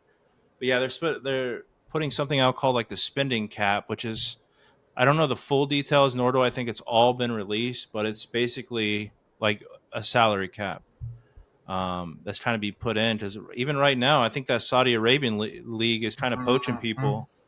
Obviously, it felt like for a moment that it was kind of older players, like Ronaldo went there, and a few other players that were kind of on the tail end of their career. But now they're starting to pull some guys that are kind of either in the middle of their prime or right there, and it's like they're paying these dudes 300 400 million a year type beat, and it's like it's and they're only doing, you're not going to the Saudi Arabian league for the love of soccer. You're just not. No. So it's like you're doing You're it going for for the fat month. stacks and a free Yeah. mansion and a Lambo, baby. What I are don't we know if talking you- What about makes here? you say that? And do you remember Neymar's one? They gave him a mansion, a private jet. I think Didn't he have butlers. an island? They gave him an island They gave him. There's islands in Saudi Arabia Yeah, in he the had in the access middle to of a that thing. like Yeah. with all the oil rigs. They like it was like it was right off the coast. It was like a little island that was connected by a Yeah. roadway, but it was Neymar's. Yeah, it's they poach him from the other leagues, and there's nothing anybody can do, man. I don't know. We'll see what's good for baseball. Pay the players, but let's figure it out. Guys, I think we need to put it on the record. We find ourselves talking about professional contracts a decent amount. I think it should be stated that if any player out there is willing to give even 0.001% of a contract that they sign to the pod, we would have to get group tats, ass tats, or something. I don't think that's a risk. I don't think it's Unfortunately, risk at all. That's a minus Hey, 900 bet. No, did you ever hear the story of Justin Verlander? So he wanted a chocolate milk in high school at lunch. Yeah, I remember and that. he didn't have any money. His buddy paid for his chocolate milk, but in exchange he got a percentage of his signing bonus from when he got drafted by the Tigers. I think it came out to like $100,000 or some shit like it's that. an expensive chocolate milk. So it's happened before. Just saying. Yeah, Isaiah. I don't know. I hope one day. I don't know. That's lofty. I'm spitballing ideas here. We talk about trying to get rich one way or another. This is just another idea. Keeping the brain bank. Hey, maybe when your feet photos take off, we'll make it big. Is that before or after I get them tattooed like a bunch of Cheetos, like LaMelo? Yeah, I will pay for that tattoo if you get that. I will pay for it. I will not. I will not condone that activity. I think I would rather chop off my foot than do that. Like, is that actually real? Yeah. It's LaMelo. It's your fucking look at him. He doesn't take anything seriously. I said it last week. Look at him. He doesn't take a fucking thing serious. It's your Charlotte Hornets, bro. You got to know the ins and outs. I need to know who. Yeah, message him on Instagram, bro, and ask. You're like, are you for real, bro? Hey, can you take your socks off? Let me see. I'll Venmo you 20. Yeah. It's weird. It's so weird. Okay, guys. We'll wrap it up with our NFL team preview. We are now officially on the AFC West, which may be one of the most competitive divisions in all of football. We had, obviously, the Kansas City Chiefs, who are fresh off a absolute pounding in the Super Bowl, but regardless, they are the Kansas City Chiefs, and they are the top of the AFC until somebody dethrones them. But we also have some up-and-comers in the Los Angeles Chargers, who made the playoffs, lost in the wild card last year in Harbaugh's first season. Same with the Broncos, lost in the wild card in Sean Payton's first season. And then you have the Raiders, who could be a sneaky team potentially this year, depending on how you feel about the additions of Pete Carroll and Geno Smith and Ashton Genty. It could be your cup of tea potentially, but it's gonna be a rough and tumble division this year. So, did we decide? Do you guys want to just go team by team, or you just want to do a high level on each, and then we can just dive into the division as a whole? I think we can do quickly team by team. Like you give key additions Just a little to the take team, here and there. and then we can kind of go on to the Chargers, give or take, and then go on. Okay. So we'll start with the Chiefs. It only feels right since they are the defending division winners for the last 10 years, it seems like. They did have some additions this offseason. They signed Jalen Moore, who will be starting on the, I think he'll be starting somewhere on the offensive line, I believe. Left or Someone, right, he'll play tackle. Fuck it. no, I'm mistaken. He's a depth piece because they're Josh moving Simmons is starting left tackle for him now. yeah, he's the starting left tackle, and then the dude that they wanted to be left tackle last season, Kingsley, however Yeah. you pronounce his last name, is getting kicked to guard. So I take that back. He's a depth piece. They also signed Christian Fulton, Elijah Mitchell, and Jerry Tillery. They did have departures. I think it's more name value than actual value loss outside of Joe Tooney, who was traded to the Chicago Bears. They did also lose Justin Reed, DeAndre Hopkins, McCole Hardman. Again, I think that's just more name recognition than anything at this point. Draft, the big one to touch on, really, Josh Simmons, the tackle from Oregon. And it looks like he is on the path to starting at left tackle, as long as I believe it was it Achilles? Heals, Achilles or knee or something like that. Heals up. But he looks like he's going to be the starting left tackle. But I guess the main question, the real questions here is related to the offensive line, having the two new starters on defending Mahomes' backside. And to Herb's point from like when we started this episode, will we see that season from Patrick Mahomes that we became accustomed to his first couple years in the league, where he was throwing bombs, 5,000 yards, 40 touchdowns, and now I don't want to speak poorly on Patty Mahomes, but it almost feels like he's kind of taken on a game manager type role until you hit like crunch time, you know? Yeah, for me, at least with the Chiefs, man, if we remember last year watching those games, they were in, I think they had the most one-score games in the NFL. There was a lot of games that they won by 1 or 2 points. And it was a lot of hard-fought games to get those victories. They went 15-2, but you could tell there was just something about the team did not seem the team of 3 years ago as far as the offensive production. I think Patrick Mahomes is last 2 years he's sitting around 24 to 27 touchdowns. That's not what we're used to seeing, right? So I think last year it could have been, 6-7 snaps. They could have been, 10-7, 9-8. I mean, it was very possible, especially now with you would say the division is trying to re-up, and the division's getting a little more competitive than what it's been the last 10 years.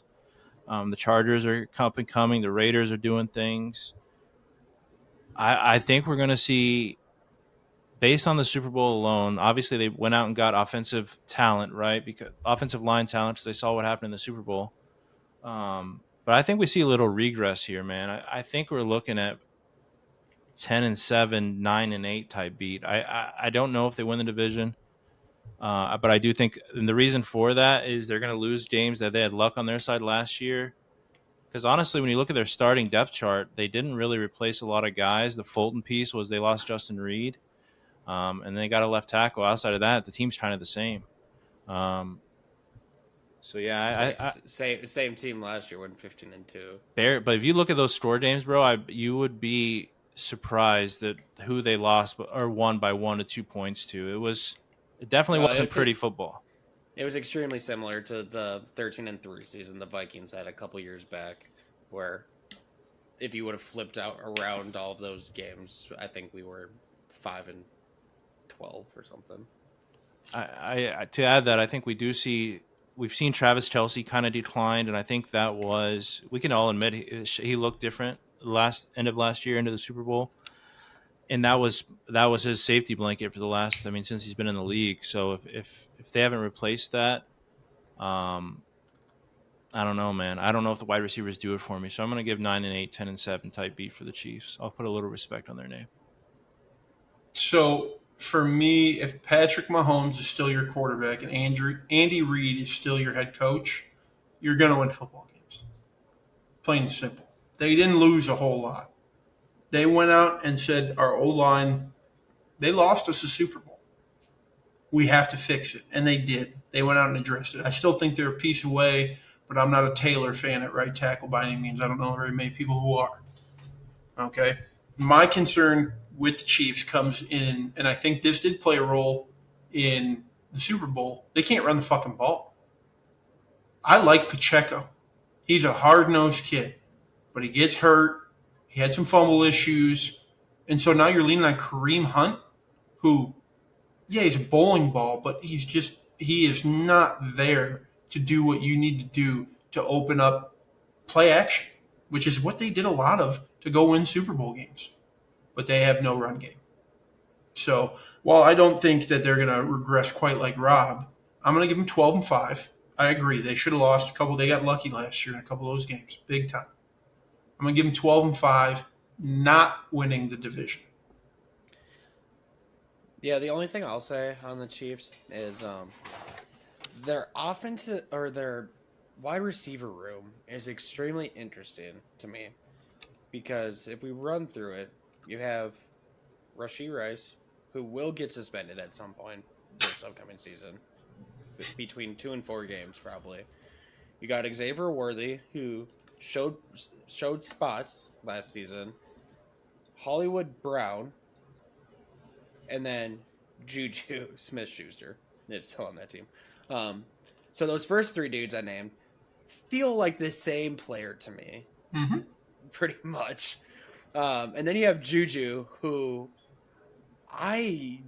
his top end speed might be 50 miles an hour at this point. I don't know how he has cartilage in his knees still. I just don't like. I know they keep adding these weapons, but it just doesn't seem like the weapons make sense for what they need at this point. Like, the Chiefs' offense looked the best when they had a dynamic receiver on the outside while they had Kelsey over the middle down low to kind of take that away. And now they don't have that. So now, I don't know, the looks that Patrick Mahomes is having to deal with now is a lot different. Dude, if they have to throw the ball in the red zone, it's Noah Gray is your go up and get the fade route guy, which is kind of nuts to say. They have 3 carbon copies. They don't have a big receiver. Unless you want to throw, is Justin Ross still on that team? You remember? No, he just signed with, or he's being brought in by the Bills for a workout. Him and Matt Collins. Gotcha. Or not Matt Collins, but Justin Ross is, yeah. Yeah. But unlike you guys, I just can't find it in my soul to knock them off their pedestal until somebody comes and takes it from them. They've owned the AFC West for decades, ever since Andy Reid has been there. And I just don't see it changing. Maybe just not yet. Maybe next year, but I can't do it. So I'll probably put them, what would it be, 11-6 or 12-5 is probably my record, and win the division. Moving on to second place team from last season, the Los Angeles Chargers have some additions. Good old Najee Harris, who unfortunately is not practicing because of a firework incident. Tyler Conklin is there. He'll be battling, I believe it's Will Dissly for the starting tight end gig. Mekhi Becton, the offensive lineman from the Jets, and Dante Jackson, the cornerback. They did have some big names depart. Joey Bosa is gone. J.K. Dobbins, Gus Edwards, Josh Palmer, DJ Chark, Asante Samuel Jr. But they did add a couple of nice pieces in the draft in Omarion Hampton, running back from UNC, and Trey Harris, wide receiver from Ole Miss, who, if you guys were not aware, is supposedly having a very, very good start to training camp. So that will be my fantasy tidbit of the night there for you fellas? Yeah, for me, man, I think the Chargers take a step forward. I think with the moves that they've made, Justin Herbert is still your quarterback, and I think very highly of Justin Herbert. Obviously, having Harbaugh as a coach, giving him another year to kind of implement things he wants to implement. And then, he's making a point. What does he do? He likes to build offensive lines. He went out and got Mekhi Becton. He went out and got Joe Alt last year. Um, and then Trey Harris, to your point, has moved, at least as of right now, to the starting wide receiver. And as far as the defense, you did lose a couple names there. The Asante Samuel, the Bosa didn't really move the needle for me just because he's been in and out. It feels like forever with injuries. But Asante Samuel, to me, was like a Derwin James. He was kind of he could definitely shift the momentum and make some big plays and things like that. So I think that will be missed a little bit. But other than that, look out for Miles Purchase. They is a nickelback from Iowa State. Look out for him to kind of move up that depth chart and make some moves. And also from the highlight tapes, Omarion Hampton, with Isaiah mentioning obviously Najee Harris with the eye thing going on. Sounds like he'll be back before the season, but right now Omarion Hampton is your starting running back. He's getting all the starting running back reps. And if you watched him in college, he was definitely a dog. So I think they're making all the right moves. I mean, I think we definitely elevate this year. I think the Chargers can compete to win the division. I'm looking at a 10-7 type season for the Chargers. I think that's kind of where I'm at. I just think we start to make moves. I think Lad McConkey's a dog as well. Quentin Johnston, he shows flashes. He was their first round wide receiver 2 years ago. But I think he might be the flop. I don't know if he'll cut it out. But other than that, I think the Chargers are going to do well, man. Dude, I'm glad you talked about the receiver room because this receiver room is screaming for veteran leadership, especially with Mike Williams retiring. Right now, you are relying on Quentin Johnston to be the lead of that room. Well, you know who is an all-time Charger who's hanging out at home right now? Granted, he's old. Keenan Allen's at home, dude. 40 pounds overweight. I don't care. It's Keenan Allen. Okay? What does a one-year deal hurt? I'm glad Trey Harris is coming along. Lad McConkey is a dog. After that, it gets ugly. Fast. Go get a receiver. I like Harbaugh. Herbert's one of my favorite quarterbacks in the league. I like what they're trying to do. I'm going to give them 12-5 as well in a battle in the AFC East or AFC West and not winning the division. Okay. I just want to preface, I believe it would be a first if there was 3 teams in the same division to win 12-plus games in the same season. Don't quote me. We're about bold takes, baby. Just wanted to make sure you're aware. The Chargers. I just don't know if they have enough offensive weapons. Like I like McConkey. It seems like Harris is working out. I love Hampton, but I don't know. It just doesn't feel like enough. As for Herbert, especially their offense that they ran last year. While it did work, I don't know if it was the best suited for Herbert and his skill set, which was kind of depressing to watch a little bit. But then when I look at and on offense, I'm honestly not all that concerned about, but their defense, I am kind of concerned about their defense. They have some interesting fellas out here in their starting lineup. Potentially, I just don't know how they're gonna have a pass rush at this point. I know you got Khalil Mack, but he's getting old. Bud Dupree, can't count on him. Hey, Tier Tart's a dog, bro. I'm not expecting my nose tackle to get lead the team and maybe even the division in sacks, baby. Let's go Tier Tart. So yeah, it's the defense that's scaring me away. And I just don't know how. Like, I can see their offense going either direction. I don't think they're going to be top of the league or bottom of the league, but they're going to be hovering in that middle ground somewhere. I just don't know on what side of the spectrum. But so with that being said, I have them taking a slight step back next year. I'm going to have them at 9-8.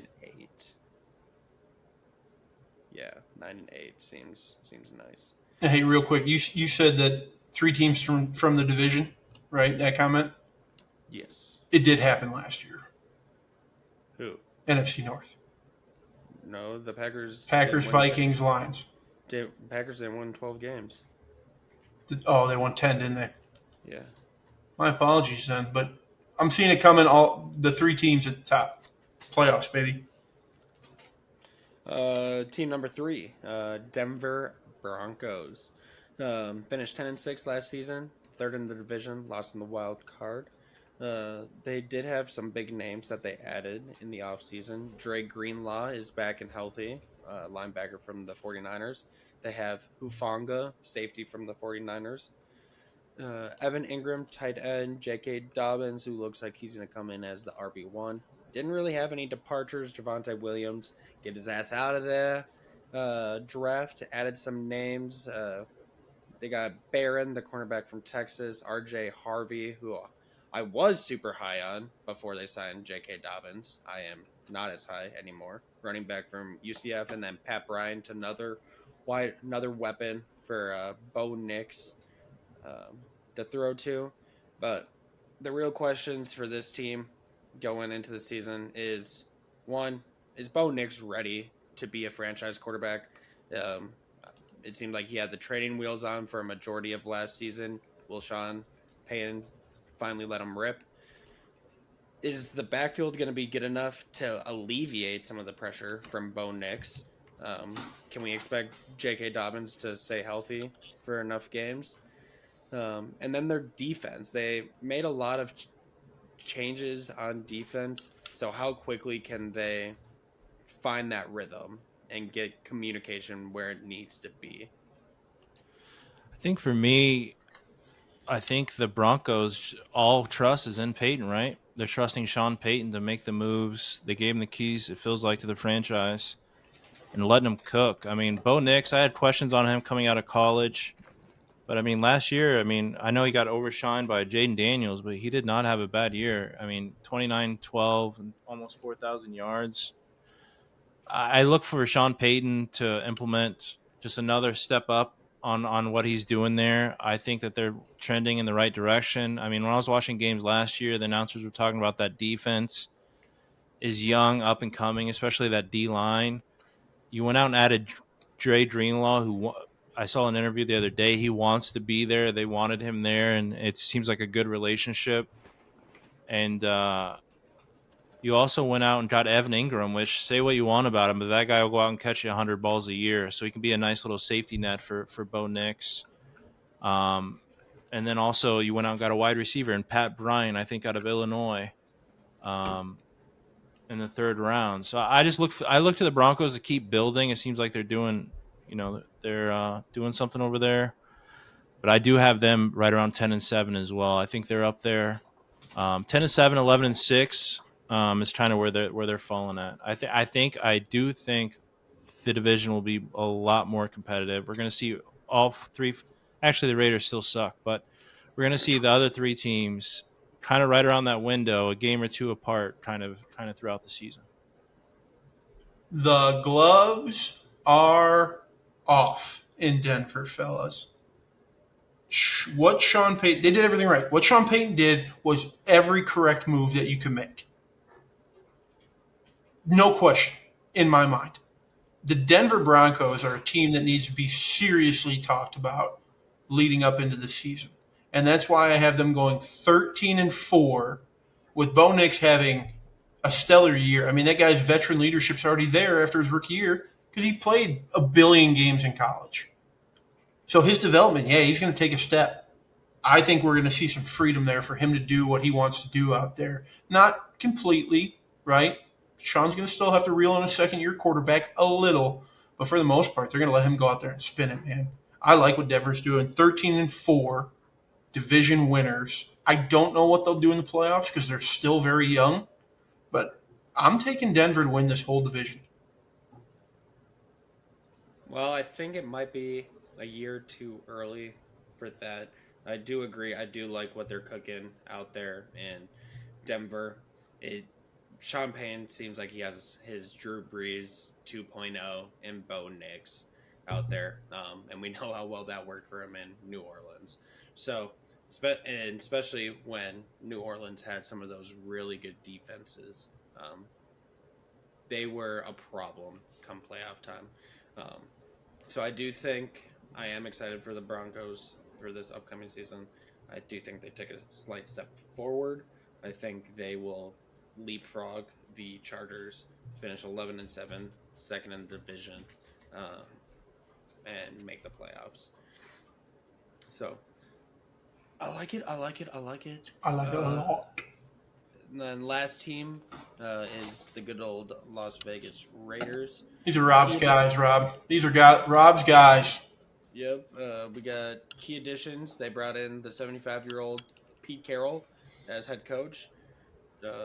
Got Geno Smith at quarterback, Alex Kappa, offensive lineman, Jermaine Pratt, linebacker, Eric Stokes, cornerback. Departures, they lost Robert Spillane, Andre James, Nate Hobbs. The draft, they brought in Austin Genty and Jack Beck, wide receiver from TCU. Um, so the main questions coming out of camp right now is Pete Carroll, like, why the fuck is Pete Carroll still coaching in 2025 at 75? That shit doesn't make a single ounce of sense to me. But then can Geno reignite his career in Las Vegas? Is Austin Genty ready to be the guy in the NFL? He's not playing the Mountain West teams no more. And then I don't know if you guys have had a chance to look at their depth chart, but their D-back depth chart right now is pretty horrendous to look at. So there might be a lot of yards given up out there. I don't necessarily hate their starting DBs by any means, but yeah, there's major questions around what is this coaching staff and this quarterback doing in Las Vegas. I think it's a bridge. I think it's a 2 to 3 year bridge. Resettle, find direction. Geno's not going to go out and lose you games, but he's not going to go out there and absolutely win you games. Genty, I'm not worried about Genty, man. Genty is going to get more touches than any running back in the league this year. They're just going to feed him. That being said, 6-11, progress forward. Develop your young guys. I will say, I do like their O-line. Right tackle's not the greatest, but I do like what they've done with their O-line. So protect Geno. Let Genty find some lanes. Oh, by the way, go find a fucking receiver, for God's sakes. Your only two offensive weapons are Brock Bowers and Jacoby Myers. Go find somebody. All right, boys. I gotta give you a little heads up on where I'm going with this. So the Raiders, while I do, to Isaiah's point, I mean, Pete Carroll is 73 years old. Do I think he is a great coach as far as can shift a culture, can build something? I do.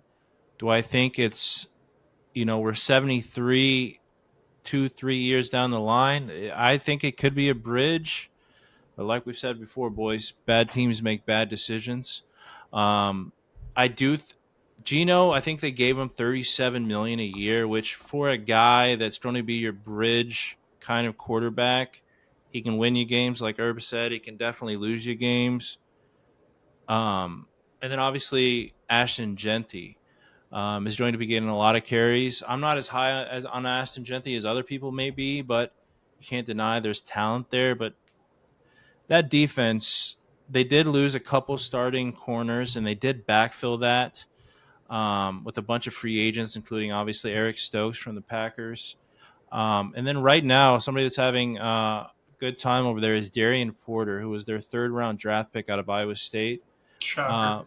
He is currently listed as their starting corner, but I too have concerns with the defense as a whole Obviously, Max Crosby's going to do Max Crosby things, but when I look across that D line, I'm not seeing anything kind of jump out at me.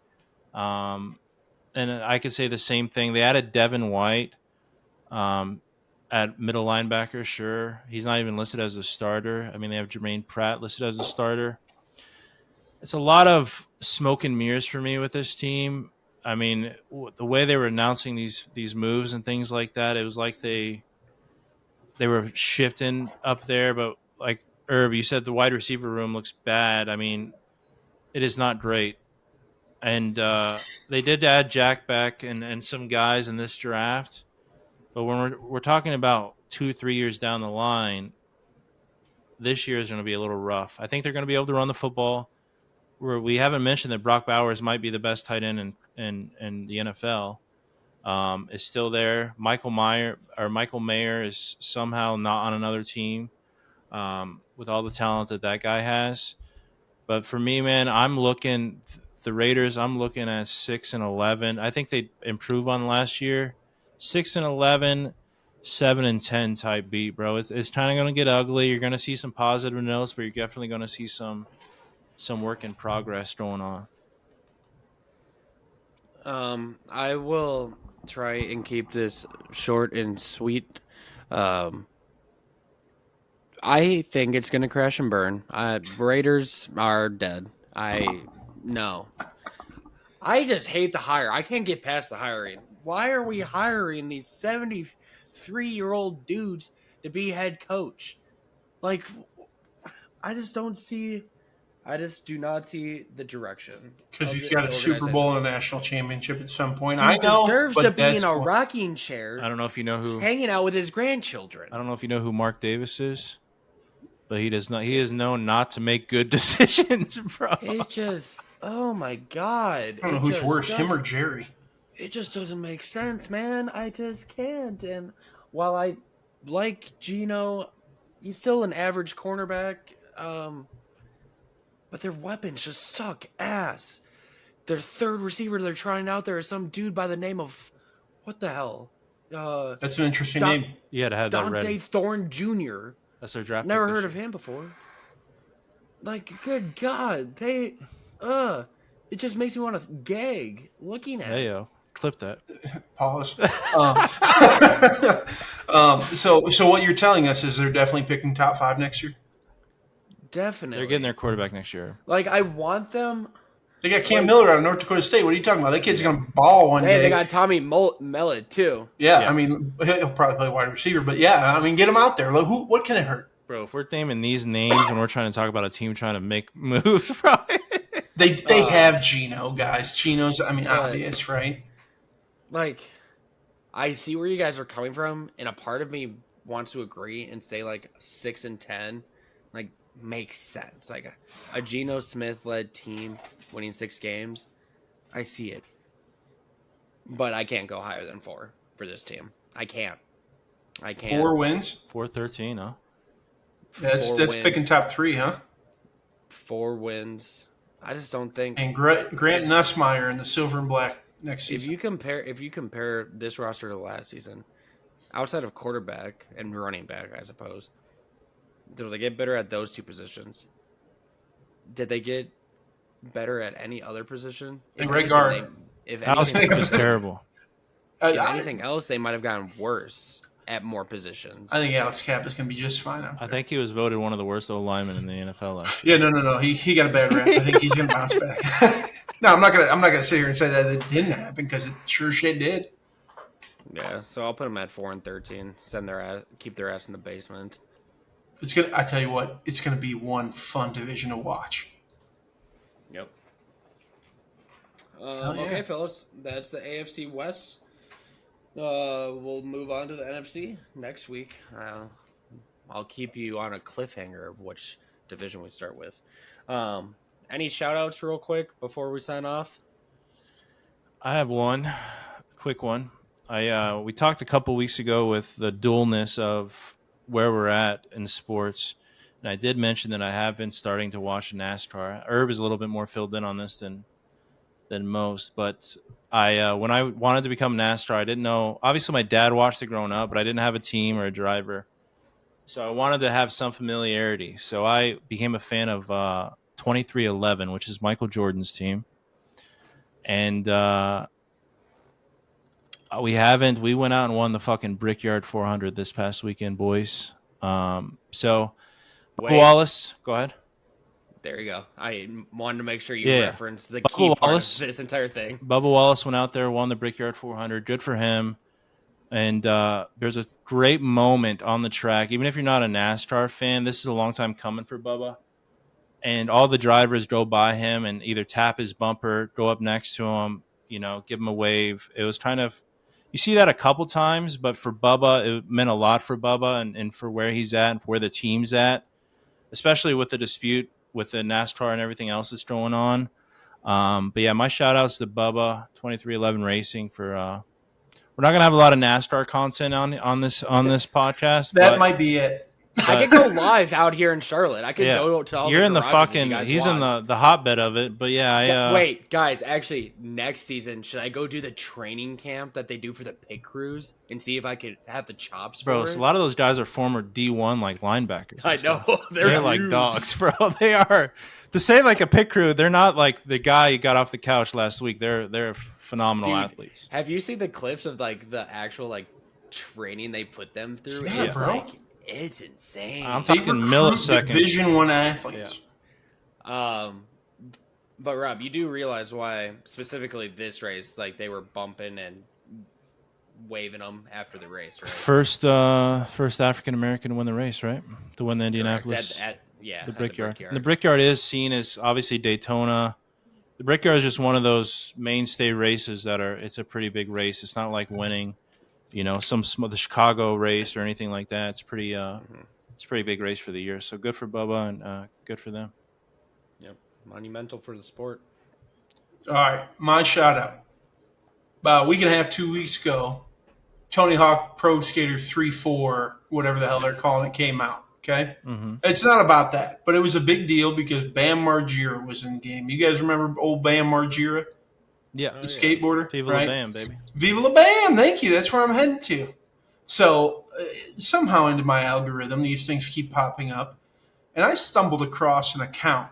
I wish I had the name, boys. Okay, but I want to shout out this one TikTok account who took it upon themselves to take entire episodes of Viva La Bam from like 04, 05 era, take out all the commercials, and post a full like 23, 24-minute episode. Fellas, I watched about 10 episodes straight. Still good, huh? You couldn't get away with it in today's television, but boy, what a classic. So shout out to that TikTok account. Apologize for not having the name of it, but you're doing the Lord's work. Shout out to that TikTok account for breaking all copyright laws that ever exist. I'm about it, baby, because I sat there and watched them. Coming from the dude that is more than happy to jump on any illegal streaming platform there is. Rob's got servers set up in Taiwan, Thailand, Lagos. I pay for YouTube TV. I pay for all those services, and I do it all legally. Disclaimer. Blasphemy.